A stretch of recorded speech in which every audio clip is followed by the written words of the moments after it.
Hello, everybody, and welcome to episode 147 of Shacknews Presents Pop Goes the Culture.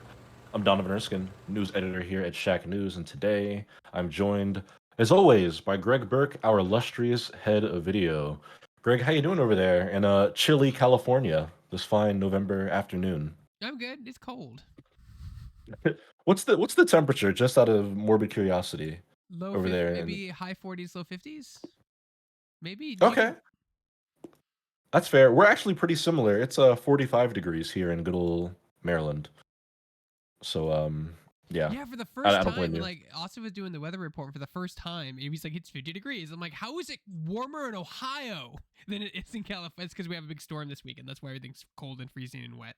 Oh, we had a storm last night too. We're kind of on the same wavelength here. We had a storm last night, knocked my power out at least 3 times. But I'm here regardless. We got a fun array of topics today. I'm going to say right now, this is going to be a very review heavy episode. Sometimes, Greg, I put the run of show together and I can just see in the tea leaves that, like, oh, this is going to be an episode where we spend like 80% of the time talking news, or like, oh, this is one where the reviews are going to be like 70% of the show. And this, I'm getting the feeling that this one's going to be reviews heavy. We may or may not have special guests joining for the review segment. So stay tuned for that in the second half of our broadcast. But first, let's talk about Comcast spinning off multiple networks as the cable subscribers flee its bundle. This is from CNBC reporting on Comcast, which is a major telecom company that owns. Comcast is one of those companies that like owns more than you think they do. Like everyone knows what Comcast is, and people, have their cable or internet through them. My internet is through Xfinity, which is Comcast. Yeah, so is mine. But yeah, but it's one of those where it's like, oh, they own more than you think they do. And yeah, they announced this week that they are going to be moving forward and spinning off their networks, or at least a bunch of other networks. I'm going to read from CNBC here. The announcement comes weeks after Comcast executives said during the company's quarterly earnings call that it was considering a split of the cable networks. Comcast president Mike Cavanaugh said at the time that the company was exploring a new, well capitalized company owned by our shareholders and compromised of our strong portfolio of cable networks. The networks beginning to spin off also include Sci-Fi, Golf Channel, USA, and Oxygen, which my mom loved Oxygen back in the days where you watch like the murder documentaries and stuff. According to a company memo from Kavanaugh, also included the big ones CNBC, MSNBC, and E! Exclamation point, which is like their internet Hollywood celebrity channel. The combined properties of the new entity generated approximately 7 billion in revenue in the last year. The new entity will be led by Mark Lazarus, current chairman of NBC Universal Media Group. And the separation is expected to take a year, Greg. And then lastly, I'll read a quote from Lazarus here. As a standalone company with these outstanding assets, we will be better positioned to serve our audience and drive shareholder returns in this incredibly dynamic media environment across news, sports, and entertainment. We see a real opportunity to invest and build a scale, and I'm excited to watch growth opportunities. Watch about the growth opportunities this transition will unlock. Our financial strength will also provide capacity for an attractive capital return policy while allowing for investment and growth of these businesses. Now that right there was a lot of like tech jargon or business jargon. Corporate jargon. It's just yeah, it's the stuff you always hear whenever there's a major uh, company merger or this the opposite of a merger, a spinoff. And this is something I've seen like an interesting response to. There's been a lot of panic surrounding it because obviously, as Comcast presents it, they're just like, "Oh, we're just gonna make these guys part of a new standalone company. These like 12 networks, and they just won't be any. They just won't have anything to do with Comcast anymore." But I think what lies beyond the surface is something we talk about a lot, Greg, even here in the games industry, is that whenever you have these massive corporate moves and companies are merging together or being split up and broken up, what you have is a lot of layoffs and a lot of people's jobs being made redundant or people being reassigned and stuff like that. And I think that's what people are worried about here. Uh, One is the job loss potential here. Because obviously this is the whole reason this is happening is because people aren't signing up for Comcast cable packages like they used to, which means they're not making money like they used to. And we know that when these big businesses don't hit those numbers, those, you know, revenue EPS targets that we talk about so much, that people get fired. and people get laid off, And it's which never seems the like people it. at the top, though, is it? It's never the people. It's No, always the bottom people that get, but not the people at the top that cause the problems. Sorry, continue. no, it's typically no, it's typically the hourly employees, which it seems like people are kind of bracing for and expecting here, which is awful. Also, just from a creative side, right? Like all these networks are run and programmed by human beings, right? Who greenlight shows and write scripts and direct and edit and oversee the entire filmmaking process on television, which again, this sort of move and you're going into leadership. I think people have concerns about the creativity aspect as well. But it's one of those stories where like it seems big, but I think the ramifications are going to be even bigger than we're talking about it right now. I'll Because even these go are one step all further. Is they're like just I owners feel of like this network. is a sell off. Like this, they separate them out so they can sell them easier, right? So they're not bundled with their under their umbrella. They're still under the umbrella, right? They're technically subsidiaries, I guess, or kind of like subsidiaries. But like this Hmm. means that they can, like you said, lay off or sell it off without having it be too intermingled with the corporate tree of nonsense. Yeah, potentially. It's just so tough, right? I mean, there are always so many angles here, and it's always fun to me when these announcements come out because they never sound bad. No matter they always have like all the perfect corporate language. Like if I was just reading this, I'd be like, "Oh yeah, this sounds so fun and exciting," and they're gonna invest and make so much more money. But So they told their again, shareholders that's the yeah, premise. they're not just doing this out of fun and enjoyment. It's because they see an issue with their model, and it's something we've talked about for years on this show, right? About how cable is just like dying. It just is. Everything's on streaming. Everything's a Netflix original or a Max original or a Peacock original. YouTube is Less and less free. people. YouTube is completely free. Yeah, Like it YouTube is free. There's My things to nephew watch will there. It's spend just 8 hours a day on shorts unless you take the pad away from or the phone or whatever when he has it. Like he will spend 8 hours just up swiping up on shorts. Like that's what they're competing yeah, with now. yeah. I mean, nobody's interested in watching cable. It's just there's that older, I think, generation still does, but young people more and more just aren't watching cable. I mean, I moved out on my own in 2020, and when I was like deciding everything for my apartment, it wasn't even like a thought in my mind to get cable. Like I didn't consider it for 5 seconds. Yeah, I was like, of course I'm not getting cable. I was like, why would I? I didn't even want it. I was like, no, it wasn't even a thing, and that was 4 years ago. Um, so yeah, it's definitely the direction that entertainment is heading. So yeah, this is not surprise it's me funny too overall. because I have a nephew who's 3 or 4. I think he's 4, and he likes Bluey, right? And they're watching Bluey. My mother-in-law doesn't have streaming; she has cable. And they watch the episode of Bluey, and he goes like again, and she's like, "No, we can't do it again. Like we have to wait until it, like trying to explain to a 4-year-old that you can't just hit restart again, right, and go or and play the same episode again because it was on TV." I mean, they've been in big trouble for a while, but I want to remind people like how terrible cable companies were at their peak with like the bundles and what you had to pay for, what wasn't included, what was included. Oh, you wanted this one channel, but you had to buy these 10 other channels that were significantly more expensive to get this channel. That shit sucked. I mean, do I feel bad if people lose their jobs? Absolutely, but like cable's on its way out. There's nothing to, as the older generation phases out and starts to move on and young generation gets older, we'll have no interest in cable. And like what's it, is it Gen Alpha, is that the next gen to be adulthood? Like Gen Alpha is not going to give a shit about cable. Let's Yeah, Gen Alpha's after Z. Yeah, there's no way they care. So they have like, I don't know, they have 20-25 years to figure this stuff out before they basically go belly up and like people aren't going to pay for cable services anymore. They have to figure out their own streaming services, or they just have to reinvest the money into Peacock, right? This is NBC, right? Yeah. They have to reinvest all the cable money back, toss it and reinvest into streaming. That's what they'll have to do if they want to survive. They'll have to do that. They'll have to just pour more and more money into their streaming services and either add more content and cut costs somewhere else in broadcast and just do what Netflix does and just focus on productions. Although like Netflix is even struggling with live streaming apparently. Apparently like the stupid Logan Paul match, like no one could watch it because it was streamed so horribly, like it wasn't watchable from what I was gathering on social media. Netflix kept crashing for people, yeah. There you go. So like Which is that, concerning because Netflix has a freaking Ravens game on Christmas Day, man. If I can't watch the freaking Ravens, we're gonna have some problems, Netflix, you and I. the Netflix has the Um, NFL rights now. they don't, but they get a Christmas game. The NFL doesn't have all on one network. The NFL is in bed with like a bunch of different Well, they make networks, so more it's money like that way, I think, right? And there's also more exactly. like, yeah. So Yeah, so they're like Sunday Night Football's on NBC, Monday Night Football's on ESPN, which is Disney. Thursdays on Amazon, And this year, they're like, Christmas, we're gonna do a Christmas game. We're gonna give it to Netflix. So Netflix has a Christmas game, and it's the It's the Ravens this Ravens year. game. Are they on Yep. the league for the Super Bowl or no? Are they on their way? Are they doing good? They're doing all right. They're fine. They just lost to their rivals, which sucks. But they're good. They'll be in the playoffs, so we'll see. Okay. We'll see what happens. But yeah, and Netflix money. The Ravens game on Christmas on Netflix. They have Beyonce performing at halftime because Netflix is just they're just dumping money. They got to get people to buy in. So there you go. I hope it works, guys. Figure it out. You guys should know better. You're a massive, massive entertainment company. So let's get that shit fixed up. Yeah, I mean Uh, they're in yeah. trouble though. They're in trouble. Like Comcast is obviously a huge company. They own Universal, I think, too, don't they?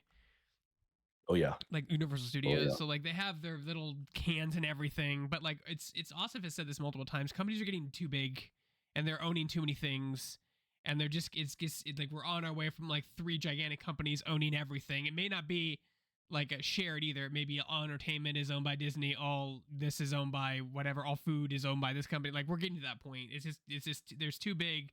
It's impossible to grow Yeah. in certain industries. Like technology obviously is industry is always growing, but like a cable television obviously not going to grow. The only Yeah. way you can improve the technology, I think, for streaming is more content or better content, right? You just content, which is there's too much of it as it is already. I don't know how you're gonna saturate the market with even more content, but I don't know.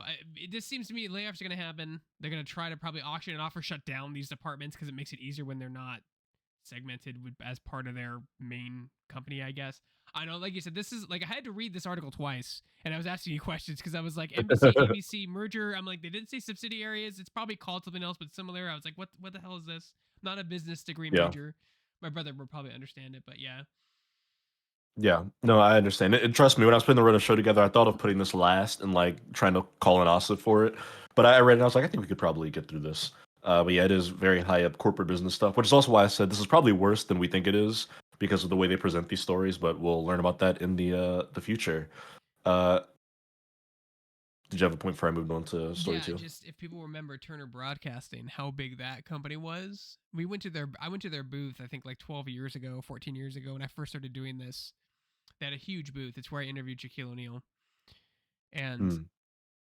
it was like they were the behemoth broadcasting company. I don't think they're that way anymore. I think they're pretty much but like if you wanted something to go on Well, television, Turner is you'd owned go to by Turner. Warner, isn't It's it? owned by They're owned by Warner Warner Brothers now. now, Time Warner, yeah, I Yeah. believe. But there was a hot Mhm. minute there in the 80s and 90s where they were just the biggest thing in the world. And like that's the thing, like these companies are struggling to adapt. We're seeing that across the board. They're struggling to adapt. They're struggling to figure out what the next thing is because what has worked for 30 years is no longer working. Right. And Yeah. like I said before, I'll point to leadership. Maybe get the old white dude out of there that doesn't understand how Facebook works. Like they can understand the stock market, but they don't understand how social media works. Like that's astounding to me. Anyway, Yeah. that's my last thing. Yeah, just Put me in there. Uh, Denny's dude, Denny we says need someone Bluey young. or I'm else. telling you, telling I'll you. do it. I'll do it. I'll be And the you'll do CEO. it for Why half not? the cost of what the CEO is making now. I Half, will. fifty I'll do it percent. for No, yeah. 20%. I was gonna say I'll do it for an eighth An eighth. of whatever they're getting paid. Yeah. But I do agree with you, Denny. Bluey or else. There you go. Bluey is still carrying network television. Something that we do know a lot about, Greg, is live action adaptations of animated films.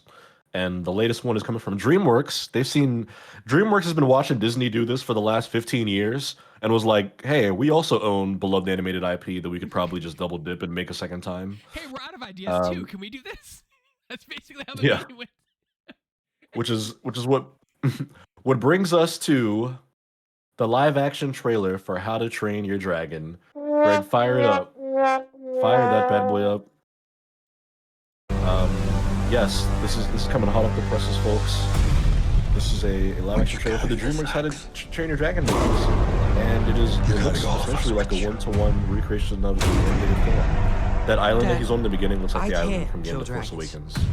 I also forget the name of the kid. Pipsqueak or Hiccup? But you will. I think Hiccup. Yeah, Hiccup is the name of the I'm a Viking. I'm a It looks Viking. good. I will say that I think that it's. He said that the trailer is way louder than us, Greg. We can turn that down just a bit. I will say that I think the look of it is good. like just the way the Vikings look, It's okay. the sets, the landscapes, the ships, even Toothless looks really good. Like it actually looks like like a lot of times when you get these animals, like you see what they're doing to my boy Stitch in the live action Lilo and Stitch, like sometimes they just look really creepy and scary. But like live action Toothless, I mean that's what Toothless looks like, you know. It isn't all that bad. I think the issue is just that the How to Train Your Dragon movies are so beloved, and people look at them as like some of the great animated movies of like the 21st century, the rare non-Disney, non-Pixar beloved animated franchises, you know. And then people are just like, what do we gain from this? Squire says, is this a sequel or a remake? This is a remake. This is a remake of the original animated How to Train Your Dragon, which at this point that came out in like 2009, I think. At this point, How to Train Your Dragon is old. Yeah, live action. Where it's just you just can't get past the feeling of this. Just like, you know, we're just double dipping. You're right, Squires. It could be okay. Then I don't think it looks bad. That's the like saddest part about it. Is I watch and I'm like, yeah, it doesn't look like a bad movie. It looks better than a lot of the live action remakes that we get done. But it is like, you know, it would have been so cool if DreamWorks was like, we've got a new live action film coming out. People were like, oh shit. TJ's in the chat says Toothless seemed a little less expressive in the live action than the original, which is a little thing, but such a charming bit of the original. Yeah, you know, it's like you only stand to lose things, right? Because even that's the issue, right? Because even when you do it right, even when you do a good adaptation, you just can't imitate or recreate the expression achievable in animation or the effects or the movements. You just can't do it in live action. Like something's lost, you know. Even the best live action adaptations suffer from that, which is I think why so many people, you know, much more subtle.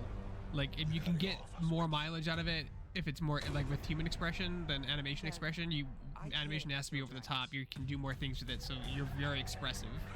I mean, you can be expressive too, but then like you look like Jim Carrey, and Jim Carrey, you know, that's not something you want to do in a drama. You know what I mean? Like so, like, but like there's just that's the difference, and that's why The Lion King sucked. Because everything just looked like they were flat-faced. They had no emotion to any of their faces. Line delivery, sure, but it's not their faces. They were just very deadpan faces. Yeah, you can't get Mufasa's like evil grin and glare, you know, in live action.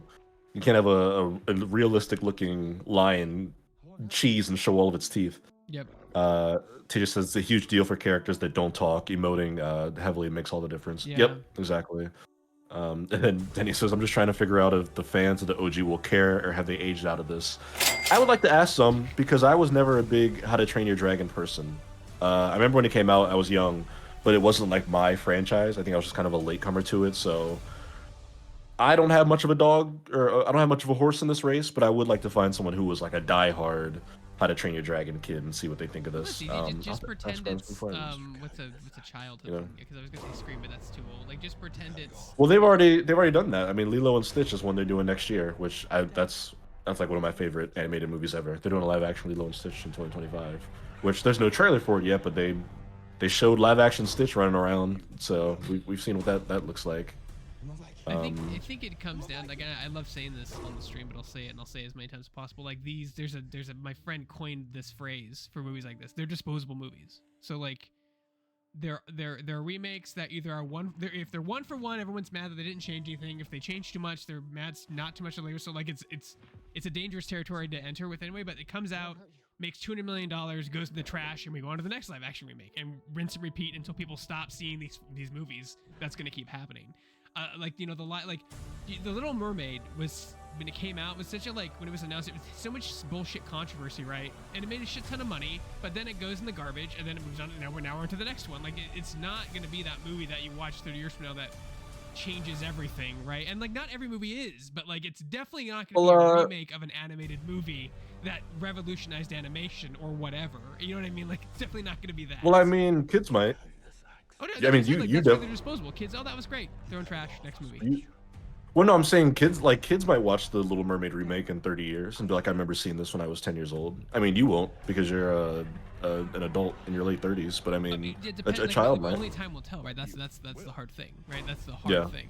But I feel like so many of these movies, including this, like the CGI it's so like, were there puppets in this? I didn't read anything about them using actual like mechanical stuff. It's all CGI. Like it's starting to look, every movie's starting to look the same. So production designers, like all the CGI looks exactly the same as any other CGI movie. So it all starts to blend and like mold into like one like ugly glob. And it's not really ugly. It just looks very copy paste. You know what I mean? Like what is it doing differently?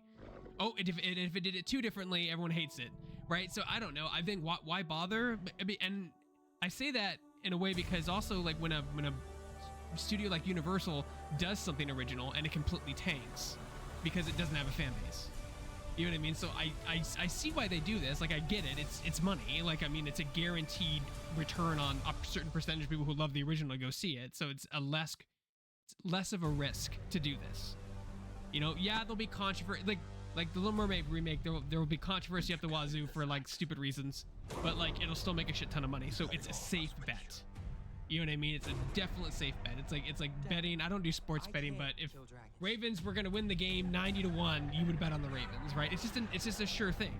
You know what I mean? It's a safer bet than doing something original that costs just as much that could just completely tank and cost the studio hundreds of millions of dollars. So I get it. Mm-hmm. But maybe you solve this by doing things slower, and maybe, I don't know, doing like, I don't really recognize anyone in this trailer, so there are a bunch of newcomers, which is kind of cool. Like I don't recognize anybody like as a household name. That's cool. You know, that's how you save money. Don't hire The Rock to be in your $300 million Christmas movie. You know what I mean? Like give other people the chance, and it does open doors for that. It does certain things, but I don't know, I feel it's just unnecessary. I want to call out a few comments here. Squire says, "I have no hate for this. I think it's for a new generation of kids." Yeah, I think that's a read to have on it too. And I'm sure there are kids who will watch this and enjoy it. I mean, I might check it out and fucking enjoy it for all I know. Denny says, "Live action Moana." Yeah, that's one that I think just today they post like a set picture of all of them like next to the boat. So unnecessary. Which is that one's funny just because Moana 2, the animated one, comes out next week, which I can't wait for that movie. That's gonna be great. The first one's great. Yeah, the first one's really good. I love Moana. And then TJ says, "The original How to Train Your Dragon is that iconic thing surviving for decades that Greg is talking about, though. I'd happily sit down to the original. I can't imagine people choosing this over the original more than a month after release, at-home options." Yeah, probably not. I guess it just depends on, like, if people have even seen the original, right? Like, there are people who are going to watch this that never saw the animated How to Train Your Dragon. That's just the truth. I mean, it won't be us, but, like, there are people who will, you know? The same way today where, like, they remake a movie from the 80s and people have feelings about it, but there are a lot of people who watch it today that just never saw the original from the 80s, and that's just, like, what it is, you know? Like, there will be a 9-year-old out there who, when they think of How to Train Your Dragon, they just think of this live-action movie, you know? And maybe when they're in high school, they'll find out that there was animated movies 20 years ago, and they'll go find them and watch them on Netflix, but, yeah, I think that the people... They'll be watching their movies vertically. I think. Yeah. 2-hour movie on their phone, vertical. Yeah, they'll flip their TVs vertical on their wall and watch them that way. But yeah, so I think those are the people who are gonna latch onto this one. But no, I mean, I'm sure people who love the original will probably stick with that one. As I think my phrase stands. It is a disposable movie. Like people will watch How to Train Your Dragon or something. People will revisit 30 years from now. Like there's a reason that movie got 4 or 5 sequels. Like you know what I mean? Like it did. Just 3. There's just 3 of them. 3 sequels. I think 3 sequels. Didn't it get a TV show too? I would expect you to know this. Show, I think there was like in your wheelhouse, but I think you were just slightly too old. Were you like 13 when it came out? So you're just slightly maybe, too old for yeah. I think there might have been a TV. There might have been a TV spin-off, but there's only 3 movies. The third one just came out a couple years ago, and was like the end of the series. I mean, there's a reason that people like those characters, and like those are the things that it's just. It's a tough business. People are in this business to make money, and how many flops do we see on the show all the time that are original ideas with a star-studded cast and they make no money? You know what I mean? So like it makes sense. Like until these stop making money, we're gonna keep seeing them. That's the big thing. And the thing that bugs me about it is like, oh, we just want to see how the Moana is, like how the live-action Moana is, or this How to Train Your Dragon. We just want to see if it's good. Well, joke's on you. If it's bad, they got your money. Period. That's the problem, like with theoretical releases. If it's bad, you wasted 2 hours of your life and they took your money. Streaming's more accessible, right? So I could see that maybe this like stuff taking on streaming. I think the director for the Santa Claus Red Rock movie said they were going to make their money on Amazon Prime. Like they were expecting to get their money on Amazon Prime, not theoretical release. You can check that for me, Donovan. I'm pretty sure I read that in my RSS feed a couple days ago. But you know, you're in this business to make money, and this is a very very safe IP with an already established fan base where you don't have to Q&A test. But at the same time, there's already controversy going on about this stupid movie. There's always controversy, always, and not just the fact that it's live action, but like I guess they reverse whitewash the character. I don't even like they're not happy with the love interest in this movie. It's bullshit. No, it's. I mean, they're saying controversy, Greg. It's just racism, is what you're talking about. We can just call it what it is. Yeah, it's just racism. Yeah. Astrid, who is white in the animated movies, is being played by a biracial actress in the new one. I forget her name. I think she was. I think she was in something else, maybe The Last of Us or something. But it's a biracial actress playing the character. It's the same reason people were mad at The Little Mermaid because they made Ariel black. Everyone's like, oh, but it's Scandinavian. She's supposed to be white. I'm like, dude, white people have been in movies for like 200 years. Like, give other people a chance. Like, come on, man. Like, it can't just be white people in movies forever. Like, come on. That we're not giving credence to, because that's not even that is a sick minority of the people online. But there's I also want to say the most obnoxious thing is that they're the loudest. They're everywhere. They're what all the trash journalist outlets cover. Like when there's a comment, it's just awful. Ugh. Yeah, they're not gonna go away if we don't stop talking about them. I do want to give a shout out to I think his name it's pronounced Mason Thames or Thames, the main character in this who's playing Hiccup. He was the kid in The Black Phone, which was the horror movie a few years ago from Scott Derrickson. Okay. Yeah, that's him. Okay. That's the thing I want to say. Like, that's the one thing that I like about these movies is that it's a completely new cast. Like, I'm just not seeing AAA celebrities in these movies, and I really can appreciate that because this is their chance. Well, How to Train Your Dragon is about like a 10-year-old boy. There's no AAA celebrity for them to cast as that character. Well, they hired the actor who just sounds like a 10-year-old boy. That's the take around that. Yeah, but I just want to give him a shout out because Black Phone's great. He's great in it, and they're making a sequel that's coming out. I think it's filming right now. They had a haunted house on that, but Nicole wouldn't go on it. She doesn't watch horror with me, so I can't watch any horror movies. That's okay, Nicole. Black Phone's good though. You guys would like it because it's like a period piece. I think it's set during it's either the 80s or the 70s. Might be 70. I think it's like late 70s. But very good movie. And hey, only time will tell if the live action How to Train Your Dragon will be a very good movie. But until then, folks, you should follow the live stream, hit that heart. In fact, go ahead and hit that notification bell while you're at it so that you're notified every single time the Shacknews Twitch channel goes live. Of course, you should follow us not only on Twitch, but on all the social media platforms because we're on X at Shacknews. We're on Instagram at Shacknews Media. Facebook, just search up Shacknews and you'll find us.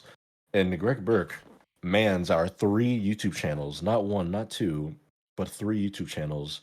Greg, how are things going over there these days? They're doing good. In fact, I'm just reading. I went down to the comment section real fast. There's a comment that has 100,000 likes, and it says an animated version of this would be sick. How far before we go back around? We're like, oh, the remake. Okay, now we're gonna do another remake, but it's gonna be an animated remake for a new generation. Like, that'll happen. Oh yeah, totally will. Yeah, totally will. All right. The lots of stuff. I've been working on some long form stuff. I don't know if I can talk about it on live stream, but we're working on some long form stuff that should be going up before the end of the year.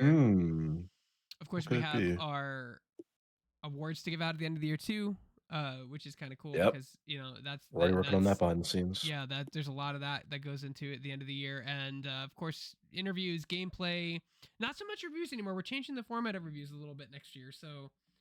But like lots of gameplay, shorts, interviews, original content, all the 2 channels, and of course the VODs channel at Shacknews VODs, where you can watch this and all the other stuff we stream every week because we do stream every week. We do exist, whether you like it or not. We exist. Whether you like it or not, we do exist. That should be at the top of our website. Yeah, whether you like it or not, we do exist. That'd be a good tagline. Yeah. I like that. I'm down. Yes. And we're going to go ahead and jump into our next news story here, Greg. This is what I'm curious to hear what you think, because you and Ozzy are like our resident Simpsons fans here at Shacknews. Yeah. David also likes The Simpsons. You and Ozzy are the ones who send the most amount of memes there. Denny said Greg sounded like the X-Men with that quote. Like it or not, we exist. Yeah, you do sound like the X-Men. For Greg, Pamela Hayden is retiring as the voice of Milhouse on The Simpsons after 35 years. Her final episode is this weekend. How does that feel as a fan of the show? And God, can you imagine? I mean, can you imagine when this woman took that job and was hired to play that character 35 years ago? Did she ever imagine in her wildest dream that she'd be playing that character in the year 2024? I mean, that's insane. Dude, none of But them did. I've seen interviews with Dan Castaneda and stuff like that. Like, none of them did. But, like, man, did they make that money. Like, people weren't, you were too young for this, but in the late 80s, early 90s, like, Simpsons was a thing. Like, it was this behemoth of a show. And it was part of our mm, family culture, I guess. Every Thursday, we'd watch it. Every Thursday at 7:30 or 8, we'd watch it on the TV as a family. Like, that was the thing. It had things for adults, had things for kids. It was a very quotable TV show. Ozzy did it, I did it, David did yeah, it. A lot of us, that's why we're so much fans of it. And then, like, you start to grow up and you start to, like, not pre-streaming. So, like, you didn't watch it Thursday nights because you were out with friends or doing something or working. And you kind of fade off of it. And it's been on for so long, almost as long as I've been alive. And even I, like, once I get to season, I want to say like 20, I kind of like stop. I go back and start over because I don't know the new Simpsons. I don't know anything about it. I don't watch any of it. I've heard it's okay. It is funny. It isn't funny. I don't know. But it was a thing in the '90s. It was huge. And like I mean, I think it's good for her for getting that paycheck for 35 years as one of the most like recognizable characters in the Simpsons mythos. People love Milhouse. He's very quotable. He has some great moments in the show in the '90s. And yeah, I mean, Squires. I don't think I've ever seen a complete episode. How have you not? Squires, mhm. you're old. Like this should have been in your warehouse, man. This was They're the biggest old. show on Thursday night for at least a decade, easily. Like if you're getting all the merchandise and you're forgetting how I much know. popular it was it was that Thursday night slot or whatever network you. I think ours was Fox, but whatever it applied to, it was nuts. I think it's time. I mean, I was it a couple of years ago. I was like, wait, the Simpsons are still running, like, and they are because when they were on Disney Plus, they had the new episodes, not the old episodes. And I watched one, and I was like, okay, like it's fine, like it's all the voices definitely have aged, like you can tell, like they've aged hard because they've been doing it for 35 years. You know what I mean? Like they're in their like 60s now. Give them a break. Yeah, Yeah. so not your show, Squires, but no, like yeah, Millhouse has a ton of moments in this history. I quote him all the time. Do you like? His hot pants. He's got his hot pants. Everything's coming up Millhouse. Yeah, it's a great show. I don't know if you ever seen it, Donovan. Definitely before your time. I think the show started in '89. Oh, and there's this one. I was already 4 when I started to watch it. Yeah, So it was late 80s. I mean, by the time I was like watching television, The Simpsons had already been on for like an extremely long amount of time. Like it was already super old at that point. Uh, but yeah, I mean, I've seen a little bit of it. I've seen some of it. I went to the Simpsons World at Universal Studios. I think that is in yeah, down in Florida. it's cute. Like I it's rode the definitely a Simpsons little ride. dated, but it's cute. You know, like it's. Yeah. Yep, yep. Was it the one But grilling Midwestern guy? What do you talk? What Midwestern guy? What does he look like? Cletus? what's the one with the oh guy? He's talking about King of the Hill, Oh, King of the which is Hill. which is a show deeply beloved by Shacknews' own Sam Chandler. I like that show too. Shows Who, Roll Witten. It's funny. It's a funny show. Definitely a time yeah, capsule though.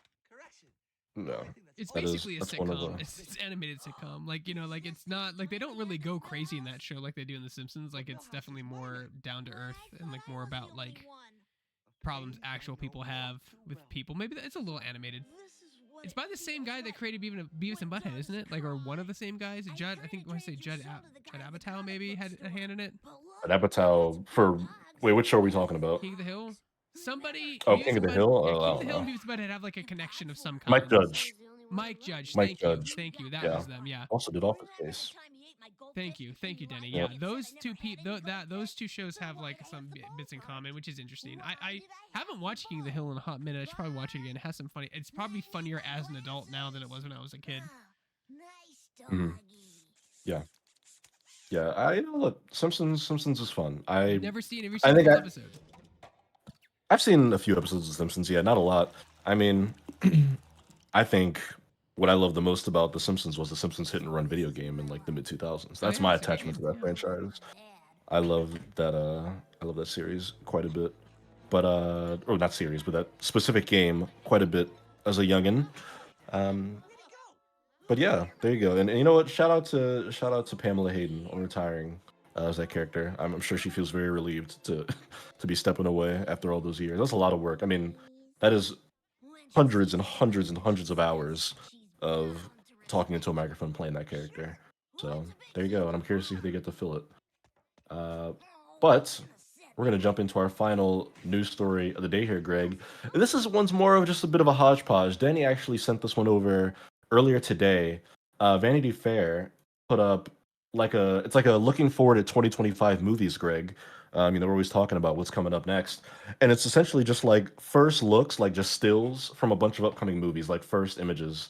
So we've got Frankenstein. Guillermo del Toro is making a Frankenstein movie. If people didn't know that, with Oscar Isaac as Dr. Frankenstein. So there you go. And we can see the monster on the table, I assume, there, played by Jacob Elordi. That's the interesting thing, right? There are certain stories that are great at different interpretations of that story, right? Disney did that.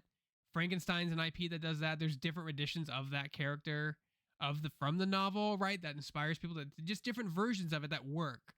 I don't think that we've made let enough time pass, like for Moana or How to Train Your Dragon, to be as classic as Frankenstein the novel. Mary Shelley wrote it originally, right? That's a woman author, I believe. Sure. Yeah, That was Mary Shelley. Not Indeed, a enough woman time has author. passed. Yeah. Sorry, guys, not a classic quite yet. Like, give it a couple hundred years, then we'll talk. But that's the thing, right? Like, this looks great because it's always ever into interpretation. Like, but what are some like always things that are in Frankenstein? You have the monster, you have the mad doctor, you have Tesla coils or some kind of power, like it's in a lab, like all those things, but can be open to different interpretations, which is cool. And there's body parts in there too, which is kind of cool also. But like that's the thing, right? There's certain movies that do that, and Frankenstein's definitely one of those movies. And just seeing this still looks really cool. It's a good PR pick that they took because it tells you so much in one picture, right? There's a lot of things going on in this picture. It looks good. It's also Guillermo del Toro directing it, yeah. which that dude is great with monsters and weird, like creepy kind of stories. So I'm super excited about that one. Scrolling through here, Mother Mary. I'm not familiar with this. This is an A24 Anne Hathaway movie, which sure, I like Anne Hathaway. I don't know much about that, but number 3, Greg, is what I think you'd be interested in. It's called Love Hurts, and it's starring Ke Kwan, who you loved in the Goonies, and he was also Short Round in Indiana Jones.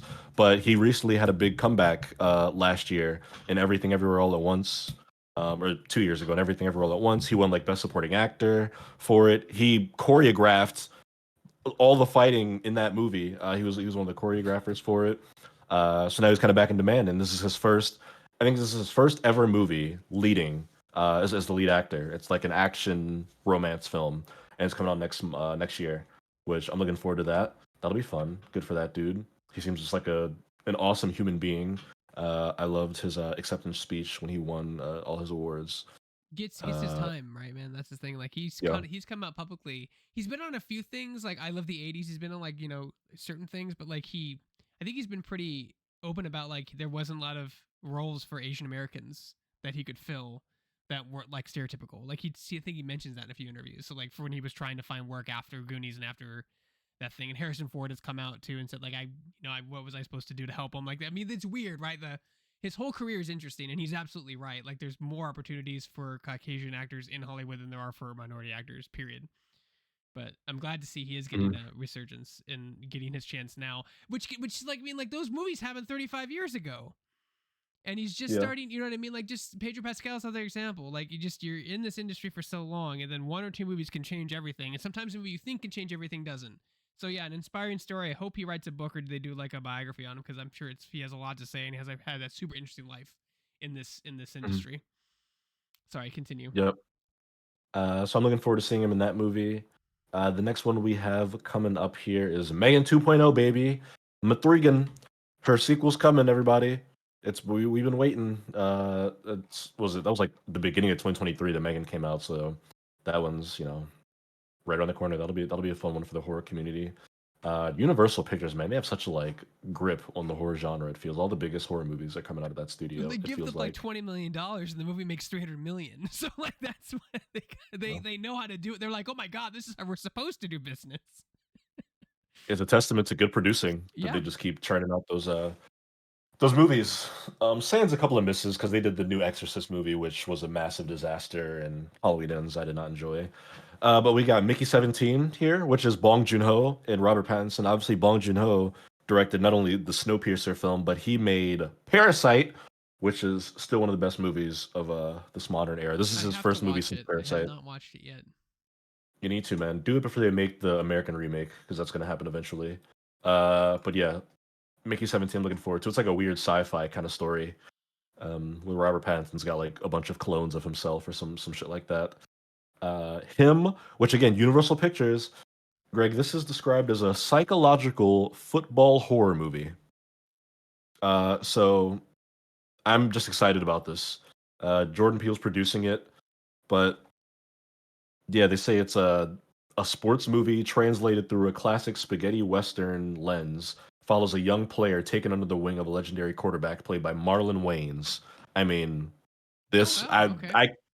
this sounds like such a bonkers idea for a movie that I cannot wait to see it. Yeah. No, Jordan Uh, Peele does good work, whether he's producing, directing, or writing. Does good work. So yeah. Squire says watch Shoplifters 2 if you watch Parasite. Let me see if I know anything about this. Shoplifters. Uh 2018 crime thriller. Huh. I haven't seen this. Okay. I'll have to check that out. It came out the year before Parasite. All right. Denny says interesting. Yeah, right, Denny? I'm like, I gotta see this movie.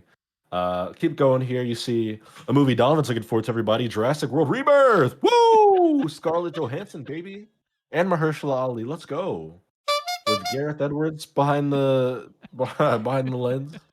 Let's freaking go, man. they had another I picture mean, look at holding it. like this ridiculous weapon because apparently in Jurassic World they don't believe in guns ever. No, A you're just gun that would wrong. solve the No, you're issue. wrong. Nope, you're wrong. You're just wrong, Greg. The gun is not to fight the dinosaurs. The gun looks like that because they're trying to extract DNA. So it has a syringe at the end of it because they're not Oh, trying to kill okay. them. They're trying to extract the DNA so they can like make some new cure or something. So they're gonna go in there and they're gonna be like, doof, they're gonna like shoot it and extract the freaking fluids from the dino. And it's gonna be awesome. And I can't wait for But Jurassic they World can't even Rebirth. do that And in the other honestly, it movies, looks though. In the amazing. second movie, they had the trank dart, the poison dart, and they couldn't. They didn't use it once. Well, that was the 90s. They were stupid. I think there's some rule in the series where like they can't kill the dinosaurs. Do they kill any dinosaurs in the history of the franchise? Yeah, they're like shooting and fighting and blowing up dinosaurs in Jurassic World and whatnot when all hell's breaking loose and the like fucking military's coming in and they're putting them all down. TJ says, I hope the Raptors talk and learn to drive in this one. Oh my god, McDonovan's so embarrassed as he walks out of the theater. Cheerio, my Alan, good chap. And they're like having like a pipe and they're like, Alan, I don't for give one would Hollywood not be ideas, embarrassed. TJ. Why did you do That'd be that? awesome. Yeah. But then Danny sent the Michael Scott cringy mode. I think he meant that to be like I'm biting my lip because I'm like so excited, about watching this movie when it comes out in theaters next year. Hey, come on, this is Mahershala Ali. Come on. This Sure. is it's gonna be great. It's gonna be an People love awesome movie. dinosaurs. There's so Yeah, many I fucking dinosaurs do. in Jurassic World 3. There's Jurassic World 2, and Jurassic World 3. They call it something else though, right? They call it It's Jurassic World, right. Jurassic World Fallen Kingdom, and then Jurassic World Dominion is the one you're referring to as 3. Okay, so but do they actually like this is my I think my question still stands. Do you actually see a dinosaur get shot to death in any of the Jurassic World movies or Jurassic Park movies? All 6 of them. Do you ever see one die to a gunshot? Die to a gunshot. Yes. I know is it Lost World where the T-Rex comes back to San Francisco? Don't they like fucking like shoot the shit out of that T-Rex when it I comes back? think no because like I said I Uh, don't think they're like they have guns in this world but like apparently there's some like Fallen Kingdom. rule where like no one's allowed to use it There's against no dinosaurs. rule. There's no rule. Why, what point would that serve? Doesn't even make sense. People don't They want to don't they see don't kill dinosaurs get killed maybe like and like we're talking about production behind the scenes here. People want to see dinosaurs die so we can't shoot them with any weapon. well, dinosaurs definitely die because in 3 you watch the fucking Spinosaurus rip the T-Rex's like Right. throat out or whatever the hell. Dino on And that dino was very murder is violent. okay, but you can't have a human kill one with a weapon. Does a human ever directly kill one with a weapon? I think they do. I Survey would bet you money says? that they do. Somebody in chat, let me know if that's true or not. I bet you they do. I We'll think visit back, but I'm just interested if that's a thing. I think Fallen Kingdom they might. Anyway, unimportant. Jurassic World. Denny. Jurassic World Rebirth's coming out next July. It It's gonna be a is. great birthday present for Big me. I summer can't wait. blockbuster. Yep. We can move past Ballad of a Small Player. I'm not sure what that is, but it's Colin Farrell, and that dude's an awesome actor. We're gonna talk about him later. He is. He's definitely in Um, his strong acting. He's always a strong actor, but now he's really getting into his role of like he's in his acting. bag, as some may say. Next we have Materialists, which this is the new movie from the woman who made Past Lives. Past Lives came out last year, and it is a heartbreaking movie. It's very good though. It's A24, Greg, which we love. Um, and this is only her second film. Past Lives was her first movie. This one's got Chris Evans and Dakota Johnson. Let's see. The writer director's second film also features a love triangle, because so did Past Lives. This time involving a matchmaker, her perfect match, and an ex-boyfriend, but with Dakota Johnson, Chris Evans, and Pedro Pascal in it this time. Her last one had Greta Lee, and I forget the gentleman's name, but Past Lives was an amazing, soul-wrenching movie, so I'm sure this will be Right now, my wife's as ears well. are burning. She's like, somebody said love triangle somewhere. I have to watch this Yeah, immediately. yeah, she'll probably be into this when it comes out. Moving through here, I have to be honest, I don't know much about the rest of these movies except for The Gorge. The Gorge seems pretty good. Or not good, but interesting. Is the last one they have here, where they say it's an action thriller. It's got a whoa. We got somebody crashing in here. Really a perfect timing because we're about to wrap up this final news story. Just looking at some future upcoming movies. But Nice. yeah, last one we looked at here was The Gorge, which the story I thought was weird, but it's pretty much about two operatives that are on a watchtower trying to keep a malevolent force from escaping a lair. That's the whole movie. It's about snipers on a I'm watchtower. really happy. Like out of all these movies, I only saw one like IP trilogy movie. Like Hollywood, everything else is like original idea, which is kind of Right. cool, or inspired by an Yeah, original a lot of idea, right? Or interesting. maybe it's a book or novel. But like, yeah, it's just we're starting to see that Yeah. shift now. And I'm excited to see that shift. I do want to get away from sequels and prequels and remakes again. And this is what, out of the 13 movies on here, I think there was one that was a sequel. Sure. Yeah. Well, you're gonna get both because they're definitely not going to stop making sequels anytime soon. But we're going to talk about sequels and original things because it's time for our review segments. And as I teased up top of the show, I had a vision that this is going to be a very reviews heavy episode because a lot of us have seen some very interesting and exciting things. Denny, feel free to run in here with a steel chair. I know you're in the chat if you want to talk about some topics. But Asif, you're here. I presume you and Greg would like to talk about a little show called Tulsa King that wrapped up season 2 Yeah. recently. Greg, did you watch the season finale? I did. We watched it. Okay. Oh, okay. There you go. Okay, cool. So yeah, the show wrapped up season 2. I dropped a video in the live stream channel last night because my algorithm on YouTube must be talking to Paramount Plus because now I'm interviews with Sylvester Stallone, but also there's like a Tulsa King YouTube channel where they're posting like shorts that are clips from the show. So like the algorithm knows that I love Tulsa King. But the interesting bit of news in that video that I posted was that Sylvester Stallone essentially confirmed season 3. He was talking about how there's a bunch of stuff that they have planned for XYZ character in the next season. So I think there will be a season 3 of this, which is not that surprising given the success of the show, right, Greg? Like, it was the #1 show on the app the last month. Like their original stuff. I mean, for Paramount Plus, that's a big win for them because you know what I mean. Like they, like that. I think that platform has struggled with finding like a hit show, and they found one, right? Yeah, I mean they had Yellowstone. I guess was probably their biggest one, right? Is that right? Before this, is it Yellow That Jackets? is, Yellow yeah. Jackets. Yellowstone. Yellow Jacket is on a different network. Okay, Yellowstone, so yeah, though, I get is one. confused. There's so many shows now. Mhm. And then they saw success obviously with like the South Park specials, but like they didn't have a regular series that you could point to that was like carrying the channel or that app, because this isn't on CBS. Like this is No, it's for Paramount Plus specifically. It's literally made for Paramount Plus. Yeah, and Yellowstone had Kevin Costner. this Sure. has, Sylvester Stallone in the Tony Soprano role, and he's killing it. But yeah, we can talk. Let's talk about season 2, Greg. I know you did like kind of a uh, review in progress without a score or anything. But yeah, this season 2, it retcons the end of season 1 almost instantly, right? And it goes into this you know, the expansion of everything that happened in season 1. So you're seeing Dwight, the character played by Stallone, expanding his empire essentially. During this season, they buy a car dealership. They acquire a wind farm to power their hydroponic weed grow operation. They're expanding. And the thing that I found interesting, Greg, is like as they expand, the violence also expands. And the thing I love about violence in this show is it's not like, oh, there's a 15-minute scene where everything it's almost always unexpected or surprising, and it's fast, right? Like it's never this drawn out torture scene or something. It's just guy tried to do something, guy gets shot, guy dead. Or guy shows up at someone's house, he's standing outside in his car, someone tries to shoot him, right? There's also like a reason for the violence. There's always a reason behind it. It's not just Yeah. random. Yeah.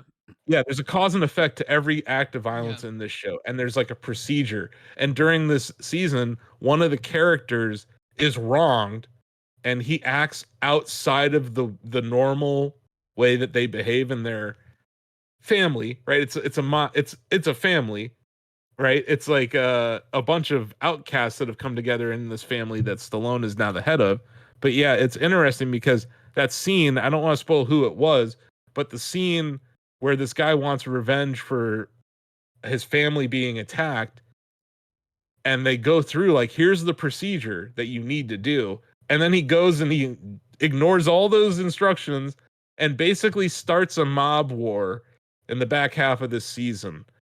I thought that was a really interesting plot point for that character because he's we're watching him break bad essentially, right, Greg? Like we watched him go from just like a 25-year-old guy who didn't know anything about organized crime to now like killing people, or His trying to kill evolution into people. the underworld, basically. Yeah, that's the big thing. And then, Nobody but here also is the innocent. but you also see the juxtaposition of that with his family, like his actual mom and dad reacting to his downward spiral. That I thought was really interesting. They almost killed a beloved character like in the middle of the season, and then they kill a character a little bit later. And the to your point, Greg, like the retribution for the attack on the member of their family, that scene, I think it's in the second to last episode at the ranch. Yep. I love that scene, man. It is like that's the example of that's maybe a 3-minute scene, but there's a ton of violence, right? You're seeing throats slit, you're seeing people shot, you're seeing someone maybe take a tomahawk to the forehead. I'll put spoilers on the thing just so people, if they don't want to be spoiled by anything, I'll put the warning on it. But no, yeah, it's I'm yeah. There's the writing too, where like Sylvester Stallone's like, "Oh, you didn't kill him. Good." Like, Yeah. it's like, oh, shit. It's like, He has so many one-liners. yeah. He has so many one-liners this season that are just excellent. Yeah, and like I said, I'm dancing around topics because I don't want to spoil it. I really do recommend watching this show. But yeah, Greg, this isn't a spoiler, but like, Should I take off the spoiler tag and take it off? I don't. You it's kind of. I'm talking about the very end of the last episode, so I guess it's kind of a spoiler. But at the same time, given what they did with the end of last season and how they retconned it in the trailer for season 2, I kind of think the same thing might happen here. What did you think of the very end? Oh, I wasn't. I thought it kind of sucked. I thought it was a wet fart ending. I don't like that either because I like it better because like when you're in television, like obviously he didn't know if he was going to get a season 3 when you're producing the show, right? Like as it starts to get out there, you get the numbers, then you get in talks, and then you sign it. So but like you should always, if you have a story, you should always plan on telling that story, even if it doesn't end. Like you should still plan on, because otherwise you get what you get in season 2, that weird ending that just kind of like, oh, now all of a sudden this is gonna happen. Like it was it Yeah. was that carnival, and then this happened. It's like, but who are these people? Why did we never hear them? Like, you know what I mean? Like we should have. They should have had that in the background, in some variation during the season. You know what it reminded me of? The last few seasons of Doom Patrol, Oh, where yeah. it was like the last episode of those seasons. Something weird happened, Donovan, and oh no, we don't know if blah blah blah. It's like, will they? Won't they? Who cares? Will It's they, like, won't they? Who knows? like Nobody knows. I hate endings like that. So like, I loved season 2 of Tulsa King up until the last 2 minutes of the last episode, and I was like, this is dumb. It's forced. I was like, It that's feels very stupid. forced. Yeah. And rushed. Like, we don't know why that happened. We don't know who's behind that. Like, and it's intentionally ambiguous. I don't like that. And it's like, it's echoes the first season too, because it's very similar. He had that speech at the bar in front of his crew, and then he goes outside and he got arrested in season 1. And then you saw it in the trailer, Donovan. He gets out. He gets out of it in like the first 3 episodes of season 2. So now it's like, what stupid thing happened at the end of season 2 that they're going to retcon in the trailer for season 3 is now my question. But I thought all the violence. Nicely. That was the problem. Everything was resolved. So like, I Dude, mean, I love how they resolved the. I wouldn't say it's completely resolved, but the conflict with New York and the Nicole gasped. conflict. She was like, "Oh my god!" Like when that she Loved it. She got caught off guard on fucking- that a lot. Yeah, that goes back to my point though. Like Yeah. the suddenness of the violence in the show is so good. Like, I'm not spoiling anything saying that. It's just like it catches you off guard because you're never like, oh yeah, that guy's gonna get shot. No, like you're thinking like, oh, they're gonna sit down and talk, or that guy's just driving off to go to work. Like there are all these innocuous situations where horribly violent things happen all of a sudden that I think is like what makes this show so goddamn entertaining to me. And it's also well written. Like, I think the actual plot lines and how they interweave and how they're bringing characters in and out have all been great. The stuff that went on with Armand this season, like, I thought that was actually a cool character driven kind of story. And he has, this guy needs an opportunity at redemption, right? And he's like down and out. He's an alcoholic, like all these things. You want him to have a win, right? Like they do a good job of making you want certain characters to have wins. And the other thing I noticed is like Dwight does not kill anyone. Like he's doing a very good job of not killing people himself, right? Like he himself isn't doing Well, any of everything's it. in self-defense, right? That's the big thing. Like that's the big. It's like kill or be killed kind of situation. Like that's the only time Yeah. he does it. Yeah. Or if But, he doesn't do it. There's yeah. one thing that drives me nuts about the show though, and it's a stupid thing, but Mhm. his daughter had a husband that was just kind of silently written off. Is he dead? No, she just decided to not talk about him anymore, and she lives there now. Like it was just he was Like, what- written off. no, I think he was supposed she to be moved- killed.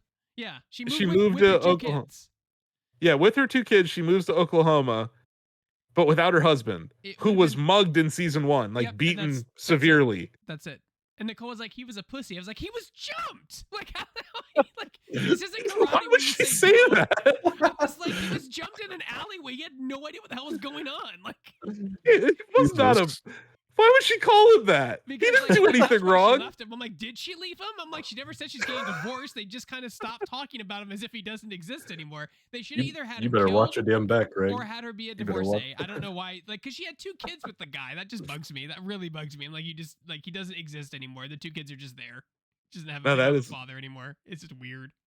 Well, now I don't want to say what happens in season 2, but like maybe we see him in season 3, Greg. Maybe he's the guy. Like, what at if the it's a end. situation? He's Like, the what if it's ringleader. a situation? What if it's a situation where he had to work? Like he worked on Wall Street or something. I don't know. They don't talk about it. They never mention We don't it. know. That's my point. They didn't tell us anything about this man except that he was married to this lady. We saw him at one scene in season 1 where he's talking to Dwight, and then we at that meal, right? And then we see him in like another season 1 episode where he gets beaten severely, and then we see him in the hospital, and that's it. He's gone forever after that. Yeah, that's it. And like people like it's not. And I get that it's not important, but like his daughter had 2 kids with him. Like, come on, he had to be a little bit important. And even in the description of episode 10 for season 2, it says we're gonna tie up all the loose ends this episode. Yeah, the husband just That died. guy's just that guy just doesn't even exist. That is wild. That is wild, Greg. That's a very good point. Yeah. And Nicole's wrong. She's wrong for That's saying what I that. said. I'm That's like, mean. I was jumped. Like, I mean, He what did you didn't want do. to He chicken did eat out? It's nothing like, go, wrong. already, let's fight. Like that's how that works in the mob world. They don't say go. It's not like karate. Yeah. You don't- You know what's funny? Like, I don't know. I told you the algorithm is just injecting Tulsa King into my YouTube feed now. Those Google So trackers it's have your number.